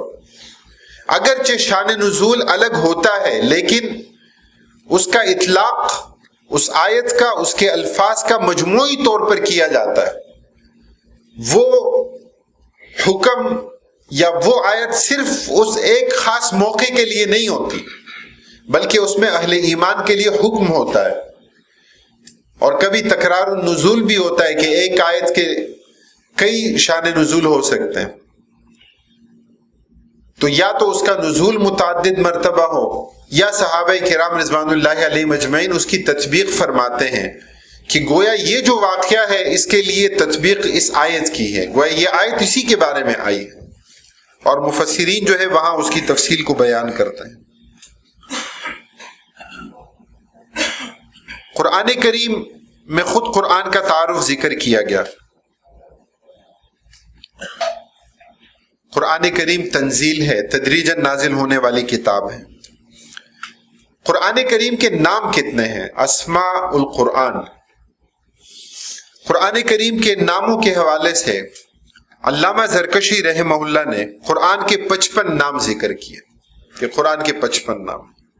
علامہ فخر الدین رازی رحمہ اللہ نے 32 نام ذکر کیے، ان کی تشریح تفسیر کبیر میں ذکر کی. امام المفسرین محمد بن جریر طبری رحمہ اللہ، انہوں نے قرآن کریم کے 4 نام ذکر کیے کہ قرآن کے جو دیگر نام ہیں وہ نام نہیں ہے، وہ قرآن کی صفات ہے. جیسے قرآن مجید ہے، قرآن کریم ہے، تو یہ اس کی صفت ہے، صفت کے طور پر اس کو ذکر کیا جا رہا ہے. قرآن کریم کے 4 نام القرآن، الفرقان، الکتاب اور الذکر، کہ یہ قرآن کریم کے 4 بنیادی نام ہیں. دیگر جتنے بھی نام علامہ زرکشی رحمہ اللہ نے یا علامہ فخر الدین رازی رحمہ اللہ نے ذکر کیے تو وہ قرآن کریم کی صفات ہیں.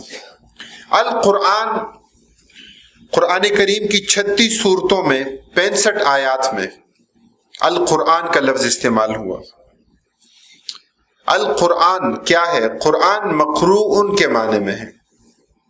مقروءن، بار بار پڑھی جانے والی کتاب، بار بار پڑھی جانے والی کتاب. چھوٹے بچے قرآن کریم کی تکمیل کرتے ہیں، قرآن کا ختم، قرآن کریم کی تکمیل، آمین کی تقریب ہوتی ہے. اور یہ ایک عام طریقہ رائج ہوتا ہے کہ جہاں بھی والناس پر اختتام کیا جاتا ہے تو ساتھ ہی سورہ بقرہ سے پھر سے آغاز کر لیا جاتا ہے. بار بار پڑھی جانے والی کتاب. الفرقان قرآن کریم کی 3 آیات میں ہے. فرقان فاصل بین الشیئین، 2 چیزوں کے درمیان فرق کرنے والی چیز فرقان. یوم بدر کو یوم الفرقان کہا گیا. اس نے کفر اور اسلام کے مابین ایک دیوار کھینچ دی. کفر اور اسلام کے کہ اب نسبی رشتے کام نہیں دیں گے، اب رشتہ داری کے تعلقات کام نہیں آئیں گے، اب اگر ہوگا تو ایک طرف اسلام اور دوسری طرف کفر. یوم الفرقان، بدر کا دن. الکتاب، 68 مقامات پر یہ لفظ قرآن کریم کے لیے استعمال ہوا. کتاب کا لفظ استعمال ہوتا ہے لکھنے کے لیے اور جمع کرنے کے لیے. قرآن کریم لکھا گیا، سب سے پہلے لوح محفوظ میں لکھا گیا. لوح محفوظ میں کتابت ہے، ہمیں اس کی کیفیت نہیں معلوم کہ کس طرح ہے کتابت، لیکن قرآن محفوظ ہے، مکتوب ہے. المکتوب فی المصاحف، قرآن کریم کی بنیادی تعریف جو ذکر کی جاتی ہے، المنزل علی الرسول المکتوب فی المصاحف المنقول الینا نقلا متواترا بلا شبہۃ. نازل ہونے والی کتاب، مصاحف میں لکھی جانے والی اور ہم تک نقل تواتر کے ساتھ، کوئی شک اور شبہ نہیں ہے. الذکر قرآن کریم کی 21 آیات میں ہے. الذکر انا نحن نزلنا الذکر وانا له لحافظون. اللہ تعالیٰ فرماتے ہیں کہ ہم نے نازل کیا. الذکر کیا ہے؟ نصیحت ہے، یاد دہانی ہے.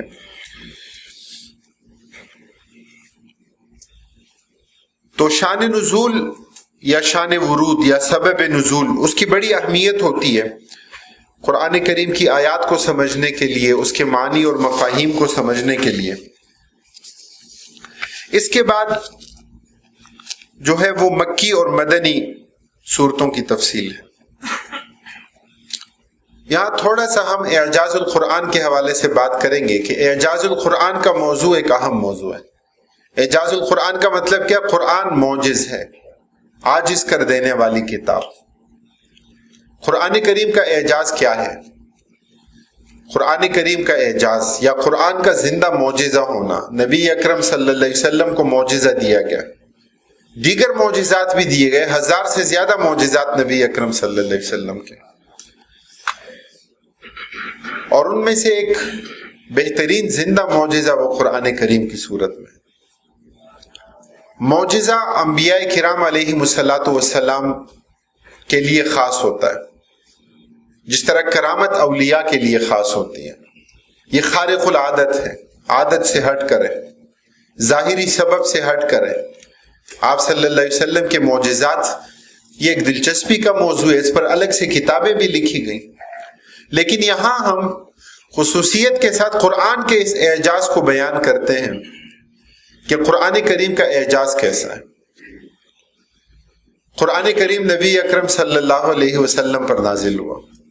آپ اندازہ لگائیں کہ اس وقت کتابت کے یا حفاظت کے جتنے ذرائع اس وقت موجود ہیں اس زمانے میں نہیں تھے۔ سب سے اہم ذریعہ جو حفاظت کا تھا وہ کیا تھا؟ وہ ذہن، حافظے کے ذریعے، اور حافظے کو جتنا زیادہ اس سے کام لیا جائے تو اتنا ہی کام دیتا ہے، اور جب کام نہ لیا جائے تو کبھی یہ بھی ہوتا ہے کہ انحصار سارا جو ہے وہ موبائل پر ہو اور کوئی چیز یاد نہ رہے۔ تو اس زمانے میں کبھی معیوب بھی سمجھا جاتا تھا کہ کوئی جو ہے وہ کسی چیز بات کو یاد نہ رکھ سکے اور اس کو وہ لکھے۔ اگرچہ قرآن کریم کی حفاظت کے لیے دونوں طریقے اختیار کیے گئے، ضبط صدر بھی، ضبط سطر بھی، ضبط سینہ بھی، ضبط سفینہ بھی، دونوں طریقے اختیار کیے گئے۔ مختلف ہڈیوں پر، مختلف کھالوں پر قرآن کریم کی کتابت کی گئی۔ آپ صلی اللہ علیہ وسلم کے لیے کاتبین وحی مقرر تھے، اور نسبتاً زیادہ کام حضرت زید بن ثابت رضی اللہ تعالیٰ عنہ نے کیا، کہ بعد میں تدوین قرآن میں بھی جن کا بڑا کام اور بڑا کردار رہا۔ اور اس سے بھی بڑھ کر حفاظ، یہ قرآن کی حفاظت کا وہ ذریعہ اور قرآن کا وہ زندہ اعجاز ہے کہ جو آج ہمارے سامنے بھی ہے، اتنی صدیاں گزرنے کے باوجود۔ آپ اندازہ لگائیں کہ قرآن کریم میں تحریف کی کوئی بھی کوشش آج تک کامیاب نہیں ہو سکی۔ ہم تو ایک پاک ماحول میں رہتے ہیں، ایک مقدس ماحول میں رہتے ہیں۔ آپ اندازہ لگائیے کہ قرآن کریم میں تحریف کی کتنی کوششیں کی گئیں۔ اس وقت آپ دیکھیں نیٹ پر آپ کو ایسے محرف نسخے ملیں گے، لیکن کوئی کوشش کامیاب نہیں ہوئی، اس لیے کہ اس کلام کی حفاظت کا ذمہ اللہ تعالیٰ نے خود لے رکھا ہے، اور اس کے لیے مختلف ذرائع، اس کے لیے مختلف اسباب۔ میں نے یہ بات ذکر کی کہ نماز میں قرآن کی قراءت، قرآن کی تلاوت وہ حفاظت کا ایک ذریعہ اور سبب ہے۔ قرآن کریم کا حفظ وہ قرآن کی حفاظت کا ایک ذریعہ اور سبب ہے، کہ کوئی لاکھ کوشش کر لے، کسی ایک چھوٹے طالب علم حافظ اس کے سامنے کوئی غلط آیت پڑھ کے دکھا دے، وہ فوراً اس کی غلطی کو پکڑ لے گا۔ تو یہ قرآن کریم کا زندہ اعجاز ہے۔ بعض علمی حوالوں سے بعض گروہوں کا، جیسے معتزلہ، ان کا یہ کہنا تھا کہ یہ قرآن کا اعجاز ہے کہ اللہ تعالیٰ نے لوگوں کو اس بات سے عاجز کر دیا ہے، یہ قرآن کریم کی یعنی اس کا مقابلہ کرنے سے وہ عاجز نہیں ہے۔ یہ بات اس حد تک تو ٹھیک ہے،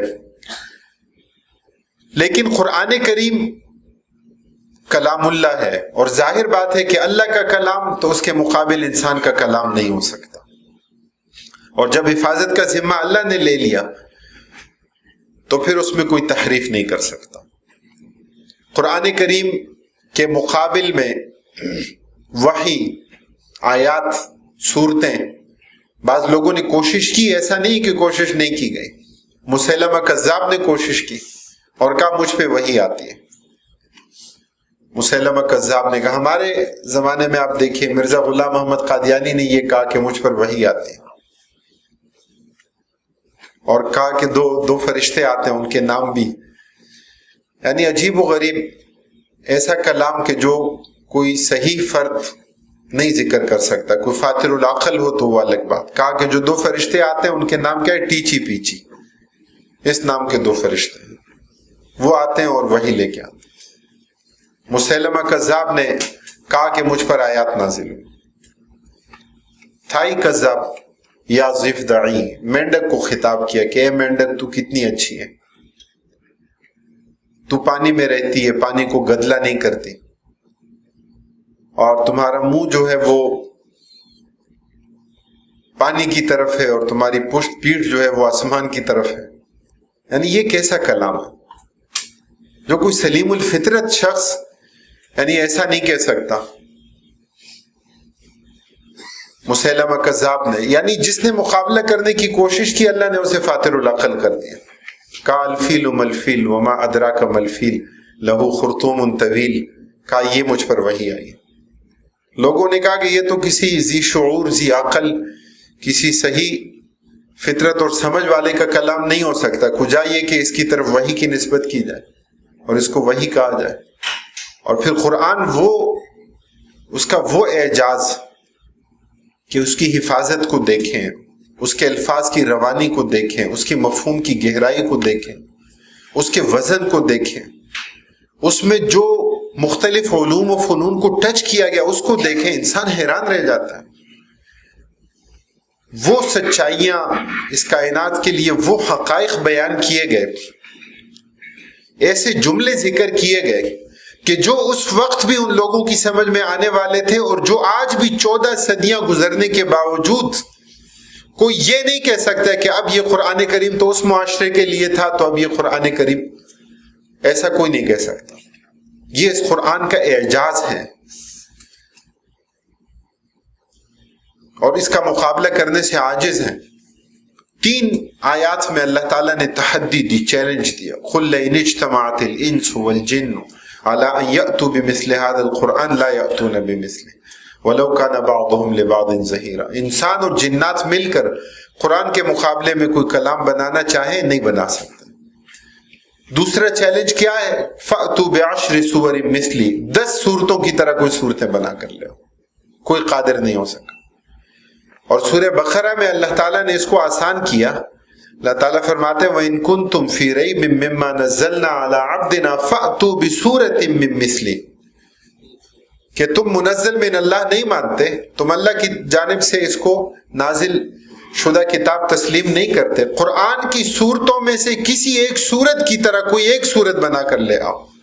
اور اہل علم فرماتے ہیں کہ فَأْتُوا بِسُورَةٍ، اس میں جو تنوین ہے یہ تنوین تنکیر کے لیے ہے. تنکیر کا مطلب کیا ہے کہ قرآن کی چھوٹی صورتیں بھی موجود ہیں، کسی چھوٹی صورت کی طرح کوئی ایک صورت بنا کر لے آؤ. لیکن وہ لوگ اس بات پر بھی قادر نہیں تھے. بڑے ادیب موجود تھے، بڑے شعراء موجود تھے، بے مثال حافظہ موجود تھا، کئی گھنٹے فی البدیع قصیدہ کہنے والے موجود تھے، شاعری کا بہترین، ادب کا بہترین نمونہ اور ایک شاہکار. آج تک جاہلی ادب کہ ان کتابوں کو آپ دیکھیں انسان حیران رہ جاتا ہے، کتنا لطیف پہ استعارہ، کس طرح بہترین کنایا، کیسے قادر الکلام شعراء. لیکن نہیں، بات قرآن کی آتی ہے تو قرآن کے مقابل میں کسی کا کلام نہیں ہے. کارلائل معروف مستشرق 100 لیکچرز دیے، اور آخری لیکچر میں اس نے کہا کہ آج میں جس شخصیت کے بارے میں آپ کو بتانے لگا ہوں، تو کہا وہ کون ہے؟ وہ ہیرو آف دی ہیروز. اور کہا کہ وہ محمد مصطفیٰ صلی اللہ علیہ وسلم کی ذات گرامی. جو لوگ اس حال میں موجود تھے، تعصب موجود ہوتا ہے، وہ جانے لگے. کارلائل نے کہا کہ آج میں تاریخ کا یہ قرض اتارنا چاہتا ہوں، اور کہا تم جانا چاہتے ہو چلے جاؤ، یہ دیواریں سنیں گی. اگرچہ تسلیم نہیں کیا رسول کی حیثیت سے، لیکن اس بات کو مانا، تسلیم کیا کہ آپ صلی اللہ علیہ وسلم کائنات کی سب سے مؤثر ترین شخصیت، آپ صلی اللہ علیہ وسلم کائنات کے سب سے بڑے محسن، سب سے بڑے مصلح، ایمان نہیں لائے لیکن اس بات کو تسلیم کیا. انڈیا کا سکھ شاعر کنور مہندر سنگھ بیدی سہر نعت لکھی ہے, بڑی اچھی نعت لکھی ہے. ایک شعر میں کیا کہتا ہے کہ عشق ہو جائے کسی سے کوئی چارہ تو نہیں, عشق ہو جائے کسی سے کوئی چارہ تو نہیں, صرف مسلم کا محمد پہ اجارہ تو نہیں.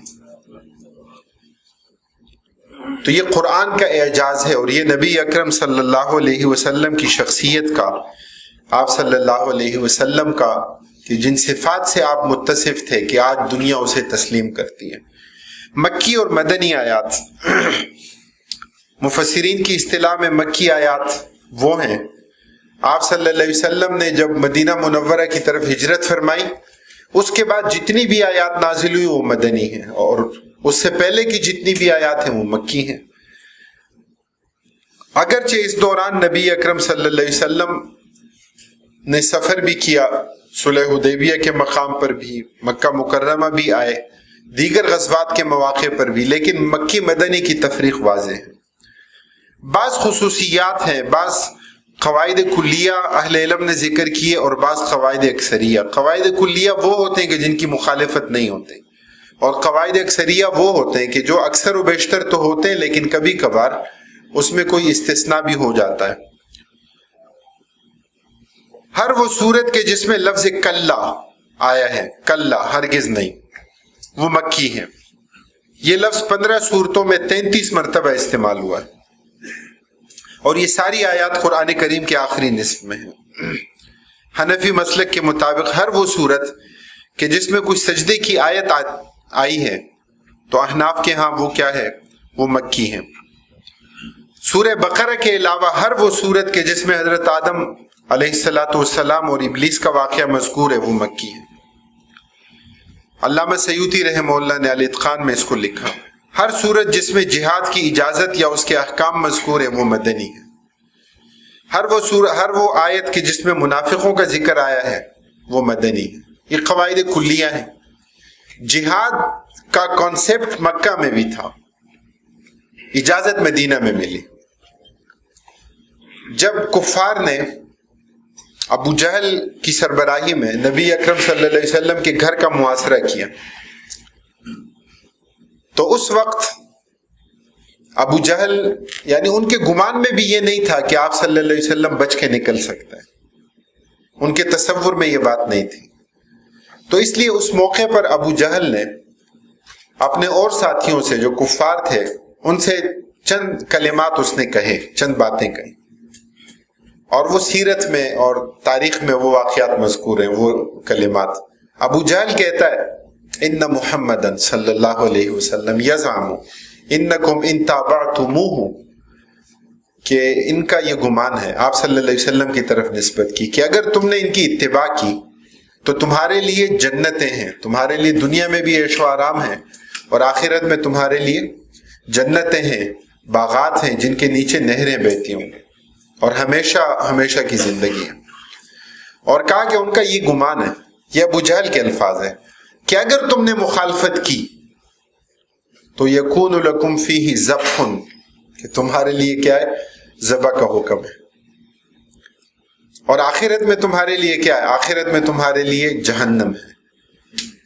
یعنی ابو جہل کو بھی اس بات کا پتہ تھا کہ جہاد اور قتال کا تصور بھی ہے, جہاد اور قتال کا کانسیپٹ بھی ہے, اگرچہ اجازت نہیں ہے ابھی.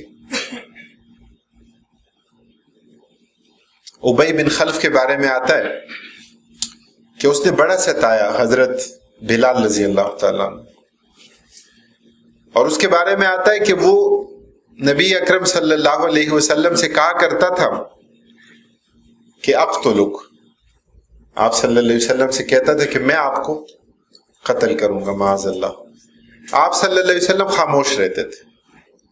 ایک دن آپ صلی اللہ علیہ وسلم طواف کر رہے تھے اور ابی بن خلف نے کہا کہ میں نے ایک گھوڑا تیار کر رکھا ہے, میں اس پہ سوار ہوں گا اور اقتلک.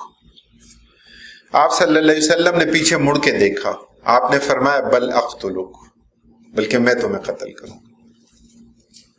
اس کے بعد ابی بن خلف کو کبھی یہ کہنے کی جرأت نہیں ہوئی. یعنی وہ اس بات کو تو سمجھتے تھے کہ آپ صلی اللہ علیہ وسلم کی زبان سے جو لفظ نکلا ہے وہ لفظ کبھی غلط نہیں ہو سکتا. اور پھر احد کے موقع پر معرکے میں ایسا ہوا، حضرت ابو سعید خدری رضی اللہ تعالیٰ عنہ فرماتے ہیں کہ میں نے دیکھا کہ وہ زرہ پہنے ہوئے گھوڑے پر سوار آگے کی طرف آ رہا ہے. آپ صلی اللہ علیہ وسلم نے فرمایا کہ لاؤ یہ تیر اور کمان ہمیں دو، اور کہا پورا جسم اس کا ڈھکا ہوا، اور ایک جگہ اس کا ایک قبضہ ٹوٹنے کی وجہ سے وہ جگہ خالی تھی، معمولی ایک جگہ خالی دکھائی دے رہی تھی. آپ صلی اللہ علیہ وسلم نے وہ تیر کمان اپنے ہاتھ میں لی. حضرت حذیفہ، حضرت طلحہ، حضرت ابو سعید خدری رضی اللہ تعالیٰ عنہ فرماتے ہیں کہ ہم آپ صلی اللہ علیہ وسلم سے دائیں بائیں ہٹ گئے. یہ عقیدہ تھا، اس بات کو جانتے تھے کہ ملعون من قتل النبی او قتلہ النبی، کہ جو کسی نبی کو قتل کرے یا نبی اس کو قتل کرے وہ ملعون ہے. کہا کہ اللہ کے نبی کی ضرب کہیں ہم پر نہ پڑے، اور کہا کہ نبی اکرم صلی اللہ علیہ وسلم نے وہ تیر پھینکا، وہ جا کر اس جگہ پر لگا اور نیچے گر گیا. ابی بن خلف کے خون نہیں نکلا لیکن وہاں خون جم گیا، لیکن اس کے نتیجے میں بھی وہ چیخنے لگا، دھاڑے مارنے لگا، اور لوگ ہنسنے لگے کفار کہ تمہیں کیا ہوا، معمولی سا ایک زخم، ایک چوٹ آئی. اس نے کہا نہیں تم نہیں جانتے مجھے کتنی تکلیف ہے، اور کہا انہوں نے مجھ سے مکے میں کہا تھا کہ بل اقتلک، اور میں اس دن سے ڈرتا تھا اگر وہ مجھ پہ تھوک بھی دیتے میں مر جاتا. نبی اکرم صلی اللہ علیہ وسلم جہاد اور قتال کا کانسیپٹ مکہ میں تھا، اجازت نہیں تھی. اجازت ملی اذن للذین یقاتلون بانہم ظلموا وان اللہ علی نصرہم لقدیر.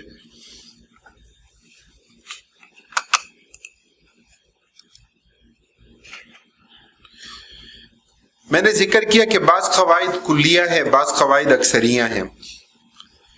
مندرجہ ذیل خصوصیات عمومی اور اکثری ہیں، اور کبھی کبھی ان میں خلاف بھی ہو جاتا ہے، لیکن اکثر و بیشتر ایسا ہی ہوتا ہے.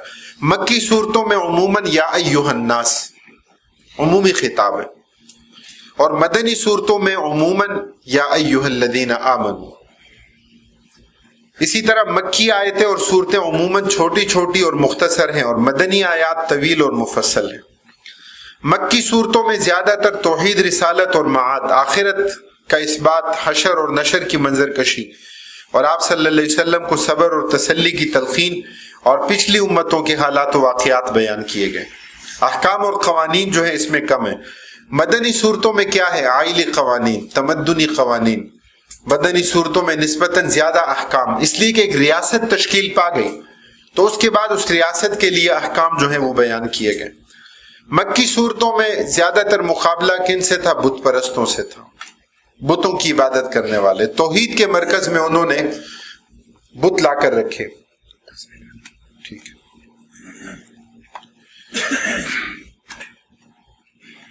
قرآن کریم کے 7 حروف اور اسی طرح قراءت. صحیح مسلم کی ایک حدیث میں ہے کہ نبی اکرم صلی اللہ علیہ وسلم ایک مرتبہ بنو غفار کے تالاب کے پاس تشریف فرما تھے. جبرائیل امین آئے. انہوں نے کہا کہ اللہ تعالیٰ نے آپ کو حکم دیا کہ آپ اپنی امت کو حکم دیں کہ وہ قرآن کو ایک ہی حرف پر پڑھے. آپ صلی اللہ علیہ وسلم نے فرمایا کہ میں اللہ سے اس کی معافی اور مغفرت طلب کرتا ہوں. پھر 2 مرتبہ کا حکم دیا. آپ نے فرمایا میں اللہ سے معافی اور مغفرت مانگتا ہوں، میری امت میں اس کی طاقت نہیں. تیسری مرتبہ کا، اور اس کے بعد 4تھی بار تشریف لائے اور کہا کہ اب اللہ تعالیٰ نے حکم دیا کہ آپ کی امت قرآن کو 7 حروف پر پڑھے، بس وہ ان میں سے جس حرف پر پڑھیں گے ان کی قرات درست ہوگی. اسی طرح نبی اکرم صلی اللہ علیہ وسلم کی روایت میں بھی اس کا تذکرہ موجود ہے.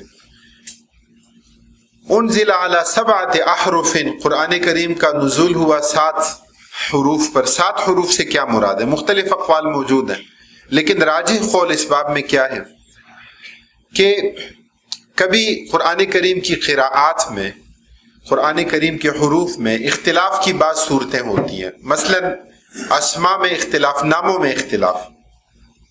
جیسے مفرد ہے تثنیہ 2 کے لیے یا جمع یا اسی طرح مذکر اور مؤنث کے لیے. اب ایک قرات میں کیا ہے وتمت کلمت ربک، اور دوسری قرات میں وتمت کلمات ربک. تو ایک میں کلمہ واحد ہے اور دوسرے میں کلمات وہ جمع ہے. یا اسی طرح افعال کا اختلاف کہ کسی قرات میں ماضی کا صیغہ ہے، کسی میں مضارع کا ہے، کسی میں امر ہے. جیسے ایک قرات میں ربنا باعد بین اسفارنا، باعد امر ہے، اور دوسری قرات میں ربنا بعد بین اسفارنا، بعد فعل ماضی وہ ذکر کیا گیا. اسی طرح اعراب کا اختلاف، زیر زبر پیش کا اختلاف. لا یضار کاتب، لا یضار ایک پر زبر ہے اور دوسرے پر پیش ہے. ذو العرش المجید یا ذو العرش المجید، کہ مجید جو ہے وہ کیا ہے عرش کی صفت ہے، یا مجید جو ہے وہ اللہ تعالیٰ کی صفت یہاں پر ذکر ہو رہی ہے. اسی طرح الفاظ میں کمی بیشی کا اختلاف، کسی قرات میں کوئی لفظ کم، کسی میں زیادہ. ایک قرات میں تجری من تحتها الانہار، دوسری قرات میں تجری تحتها الانہار. تقدیم اور تاخیر کا اختلاف، ایک میں ہے وجاءت سکرۃ الموت بالحق اور وجاءت سکرۃ الحق بالموت، بدلیت کا اختلاف. اسی طرح لہجوں کا اختلاف جو ہے وہ اس میں موجود ہے. شروع میں چونکہ لوگ نبی کریم قرآن کریم کے اسلوب کے پوری طرح عادی نہیں تھے، اس لیے 59 اقسام کے دائرے میں بہت سی قرات کو اجازت دی گئی. لیکن آپ صلی اللہ علیہ وسلم کا معمول تھا کہ آپ ہر سال رمضان میں جبرائیل امین کے ساتھ قرآن کا دور کیا کرتے تھے. دور کیا ہے؟ قرآن سنانے کا عمل تھا.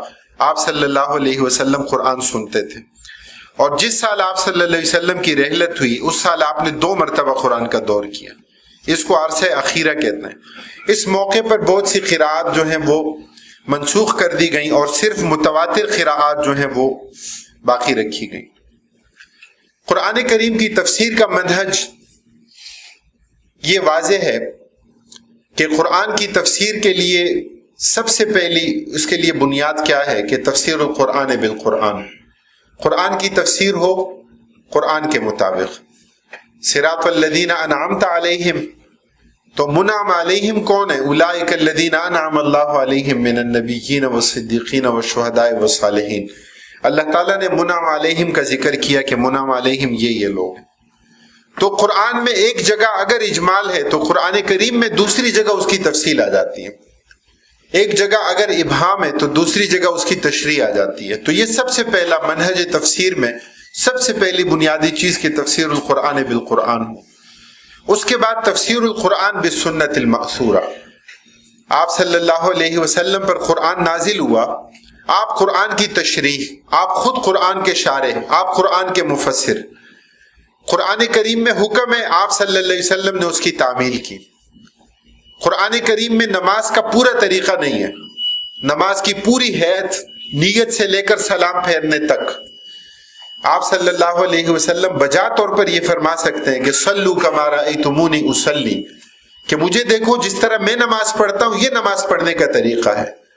قرآن میں زکوٰۃ کی ادائیگی کا حکم ہے، لیکن قرآن کریم میں اس کا نصاب بیان نہیں کیا گیا کہ اموال میں نصاب کیا ہوگا اور مویشیوں میں نصاب کیا ہوگا اور سونے اور چاندی میں کیا ہوگا اور دیگر چیزوں میں کیا ہوگا.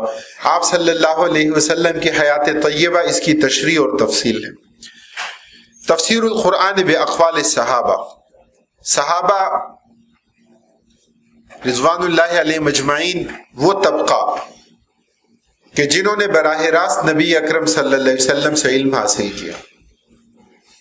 اختارہم اللہ لصحبت نبیہ ولاقامت دینی، کہ جنہیں اللہ تعالیٰ نے اپنے نبی کی صحبت کے لیے چن لیا تھا، دین کی اقامت کے لیے ان کو چن لیا تھا.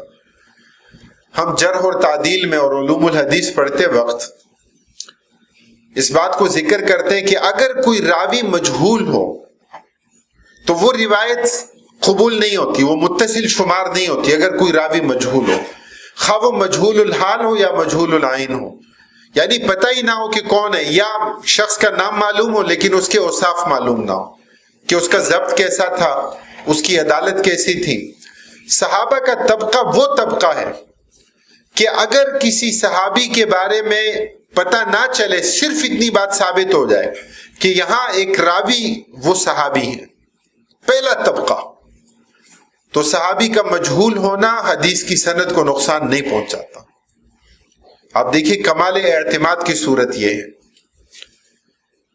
صرف اتنی بات ثابت ہو جائے کہ وعن رجل من الصحابہ، کہ صحابہ میں سے ایک فرد سے یہ روایت ہے، تو وہاں پر جرح اور تعدیل کے اصول اپلائی نہیں ہوتے، اس لیے کہ ان الصحابۃ کلھم عدول فی روایت الحدیث، کہ صحابہ کرام سب کے سب عادل ہیں، حدیث کی روایت میں جرح اور تعدیل کے اصول ان پر اپلائی نہیں ہوتے۔ تو اقوال صحابہ، اور سب سے زیادہ اہمیت اگر اجماع ہو صحابہ کا، اس سے تو اختلاف کی کوئی گنجائش نہیں ہے۔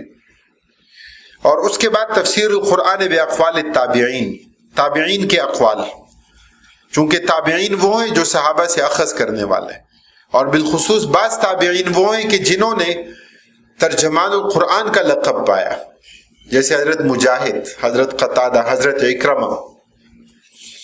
تفسیر القرآن باللغت العربیۃ الفصحی، آپ اندازہ لگائیے کہ یہ قرآن کی تفسیر کا منہج اسی ترتیب کے ساتھ ہے۔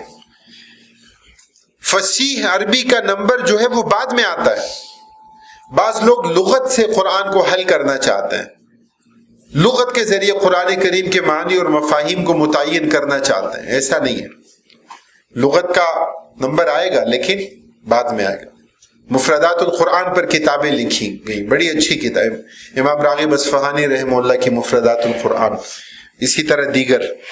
تفسیر القرآن بالعقل السلیم، عقل سلیم کو بھی اس میں دخل ہے، لیکن سب سے آخر میں، اور سب سے آخر میں یہ ہے کہ وہ عربیت کی بات ہو یا وہ عقل سلیم کی بات ہو، اس کو قبول تبھی کیا جائے گا کہ جب پہلے والی ان تین طریقوں سے وہ متصادم نہیں ہوں گے۔ اگر متصادم ہوں گے تو پھر وہ تفسیر بالرائے ہے، پھر وہ تفسیر مذموم ہے، وہ تفسیر ممدوح نہیں ہے۔ تفسیر القرآن بالقرآن، اس کی تفصیل آپ اس کو پڑھ سکتے ہیں، بعد میں یہ آپ کے سامنے اس کی تفصیل آ جائے گی۔ اسرائیلیات بعض وہ روایات کہ جو اہل کتاب یعنی یہودیوں اور عیسائیوں سے ہم تک پہنچی ہیں۔ پہلے زمانے کے مفسرین کیا کرتے تھے کہ وہ کسی آیت کے ذیل میں ہر تمام روایات، جتنی بھی روایات ہوتی تھیں وہ ساری جمع کر دیتے تھے، اور ساتھ اس کا حکم بھی ذکر کرتے تھے۔ بعد میں ایسا ہوا کہ یہ لوگوں کے لیے اشکال کا، اشتباہ کا سبب جو ہے وہ بنا، تو اس لیے حافظ عماد الدین ابن کثیر رحمہ اللہ نے اس کی تفصیل بیان کی کہ اسرائیلیات تین طرح کی ہیں۔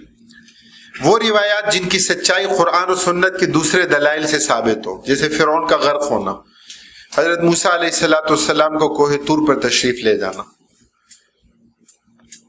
تو اس کو تسلیم کریں گے، اس کو ہم مانیں گے ان روایات کو۔ دوسری وہ روایات جن کا جھوٹ ہونا قرآن و سنت کے دلائل سے ثابت ہوں، جیسے اسرائیلی روایات میں انبیاء کرام علیہ السلام کی اہانت ہے، حضرت سلیمان علیہ السلام کے حوالے سے، حضرت داؤد علیہ السلام اور دیگر انبیاء کرام علیہ السلام، ایسی روایات کو ہم جھٹلائیں گے۔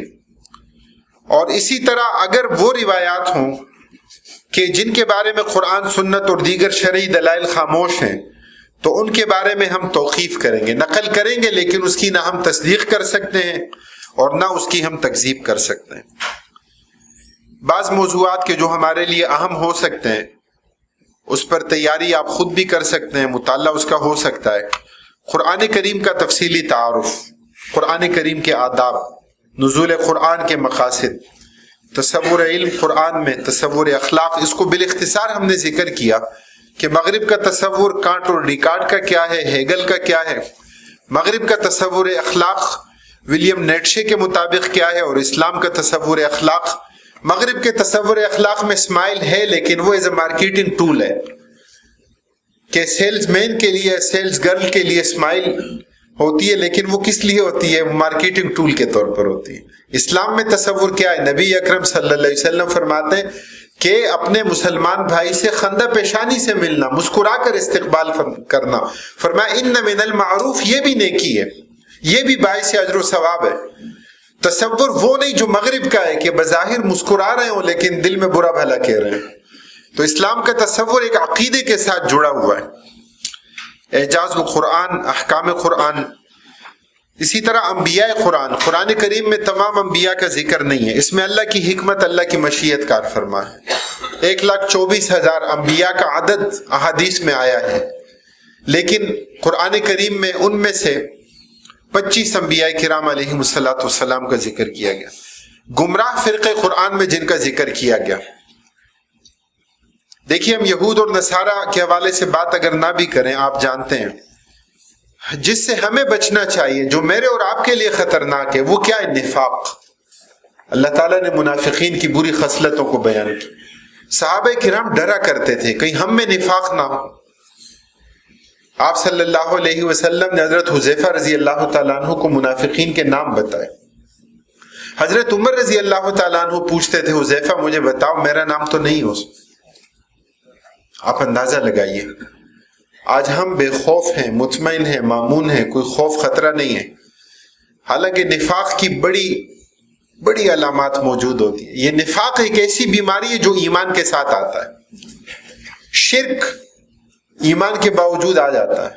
وما یؤمن اکثرهم باللہ الا وهم مشرکون، اللہ تعالیٰ فرماتے ہیں ایمان والے مومن بھی ہوتے ہیں، ساتھ مشرک بھی ہوتے ہیں۔ شرک کی کوئی نہ کوئی قسم موجود ہوتی ہے۔ ریا ادنا ایک صورت ہے، شرک کی ایک قسم ہے۔ تو اس لیے نفاق، اعتقادی نفاق کفر کے قریب ہے۔ ان المنافقین فی الدرک الاسفل من النار، اللہ تعالیٰ نے اعتقادی منافقین کا ذکر کیا۔ اور عملی نفاق تو ہمارے معاشرے میں موجود ہوتا ہے۔ تربیت، تزکیہ، تقوی، حقوق کی ادائیگی، اسی طرح عقائد قرآن میں، قرآن کریم میں جو واقعات بیان کیے گئے، اور آخر میں ریاست اور سیاست قرآن میں۔ اس کے بعد یہ ایک چارٹ ہے، یہ آپ کو یہ مل جائے گا پرنٹ آؤٹ بھی، اور اگر کوئی یہ سلائیڈ جو ہیں یہ لینا چاہیں، اس میں جو مختلف ادوار ہیں نبی اکرم صلی اللہ علیہ وسلم کے زمانی ترتیب سے، اور ان میں جن صورتوں کا نزول ہے، جن احکام کا، تو وہ اس چارٹ کے اندر موجود ہے۔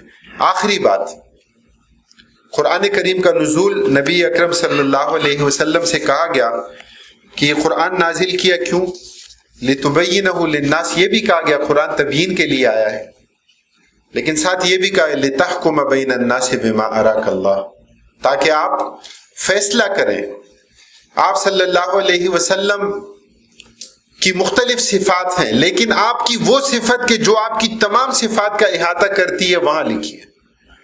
هو الذي ارسل رسوله بالهدى ودين الحق ليظهره على الدين كله ولو كره المشركون، آپ اس دین کو غالب کرنے کے لیے آئے۔ دین کا غلبہ وہ آپ صلی اللہ علیہ وسلم کی صفات کا مرکز اور محور ہے کہ جس کی اتنی اہمیت ہے کہ آپ صلی اللہ علیہ وسلم کی رحلت ہوئی، آپ کے جسد اطہر کی تدفین اس وقت تک نہیں ہوئی جب تک نئے خلیفہ کے ہاتھ پر بیعت نہیں ہوئی۔ آپ اس سے اندازہ لگائیے کہ نظام خلافت، اللہ کی زمین پر اللہ کے نظام کو نافذ کرنا، حاکمیت الہیہ کا قیام، خلافت علی منہاج النبوہ، مختلف نام ہو سکتے لیکن تعبیر ایک ہی ہے، اور وہ کیا ہے؟ اللہ کی زمین پر اللہ کے نظام کو نافذ کرنا۔ قرآن کا نزول اس لیے ہوا ہے، یہ باطل کے ساتھ، طاغوت کے ساتھ کمپرومائز کرنے والی کتاب نہیں ہے۔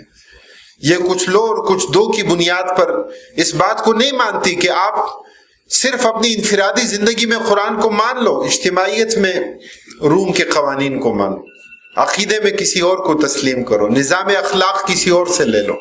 نہیں، ادخلوا فی السلم کافہ، دین میں پورے کے پورے داخل ہو جاؤ۔ یہ دین کا پیغام ہے، یہ اس قرآن کریم کے نزول کا مقصد ہے، اور یہ نبی اکرم صلی اللہ علیہ وسلم کی سیرت کا ہمارے لیے مرکز، محور اور خلاصہ ہے۔ اللہ تعالی ہمیں اس کو سمجھنے اور اس پر عمل کرنے کی توفیق نصیب فرمائے۔ وآخر دعوانا الحمدللہ۔ ادارہ عکس و آواز آڈیو اور ویڈیو کی دنیا میں معروف نام، دروس قرآن و حدیث، حمد باری تعالی، نعت رسول مقبول، نصیحت آمیز تقاریر، تحریکی ترانے اور مشہور نظمیں عرصہ دراز سے آپ کی خدمت میں پیش کر رہا ہے۔ دعوت و تبلیغ کے لیے ادارہ عکس و آواز ایک منفرد انداز کے ساتھ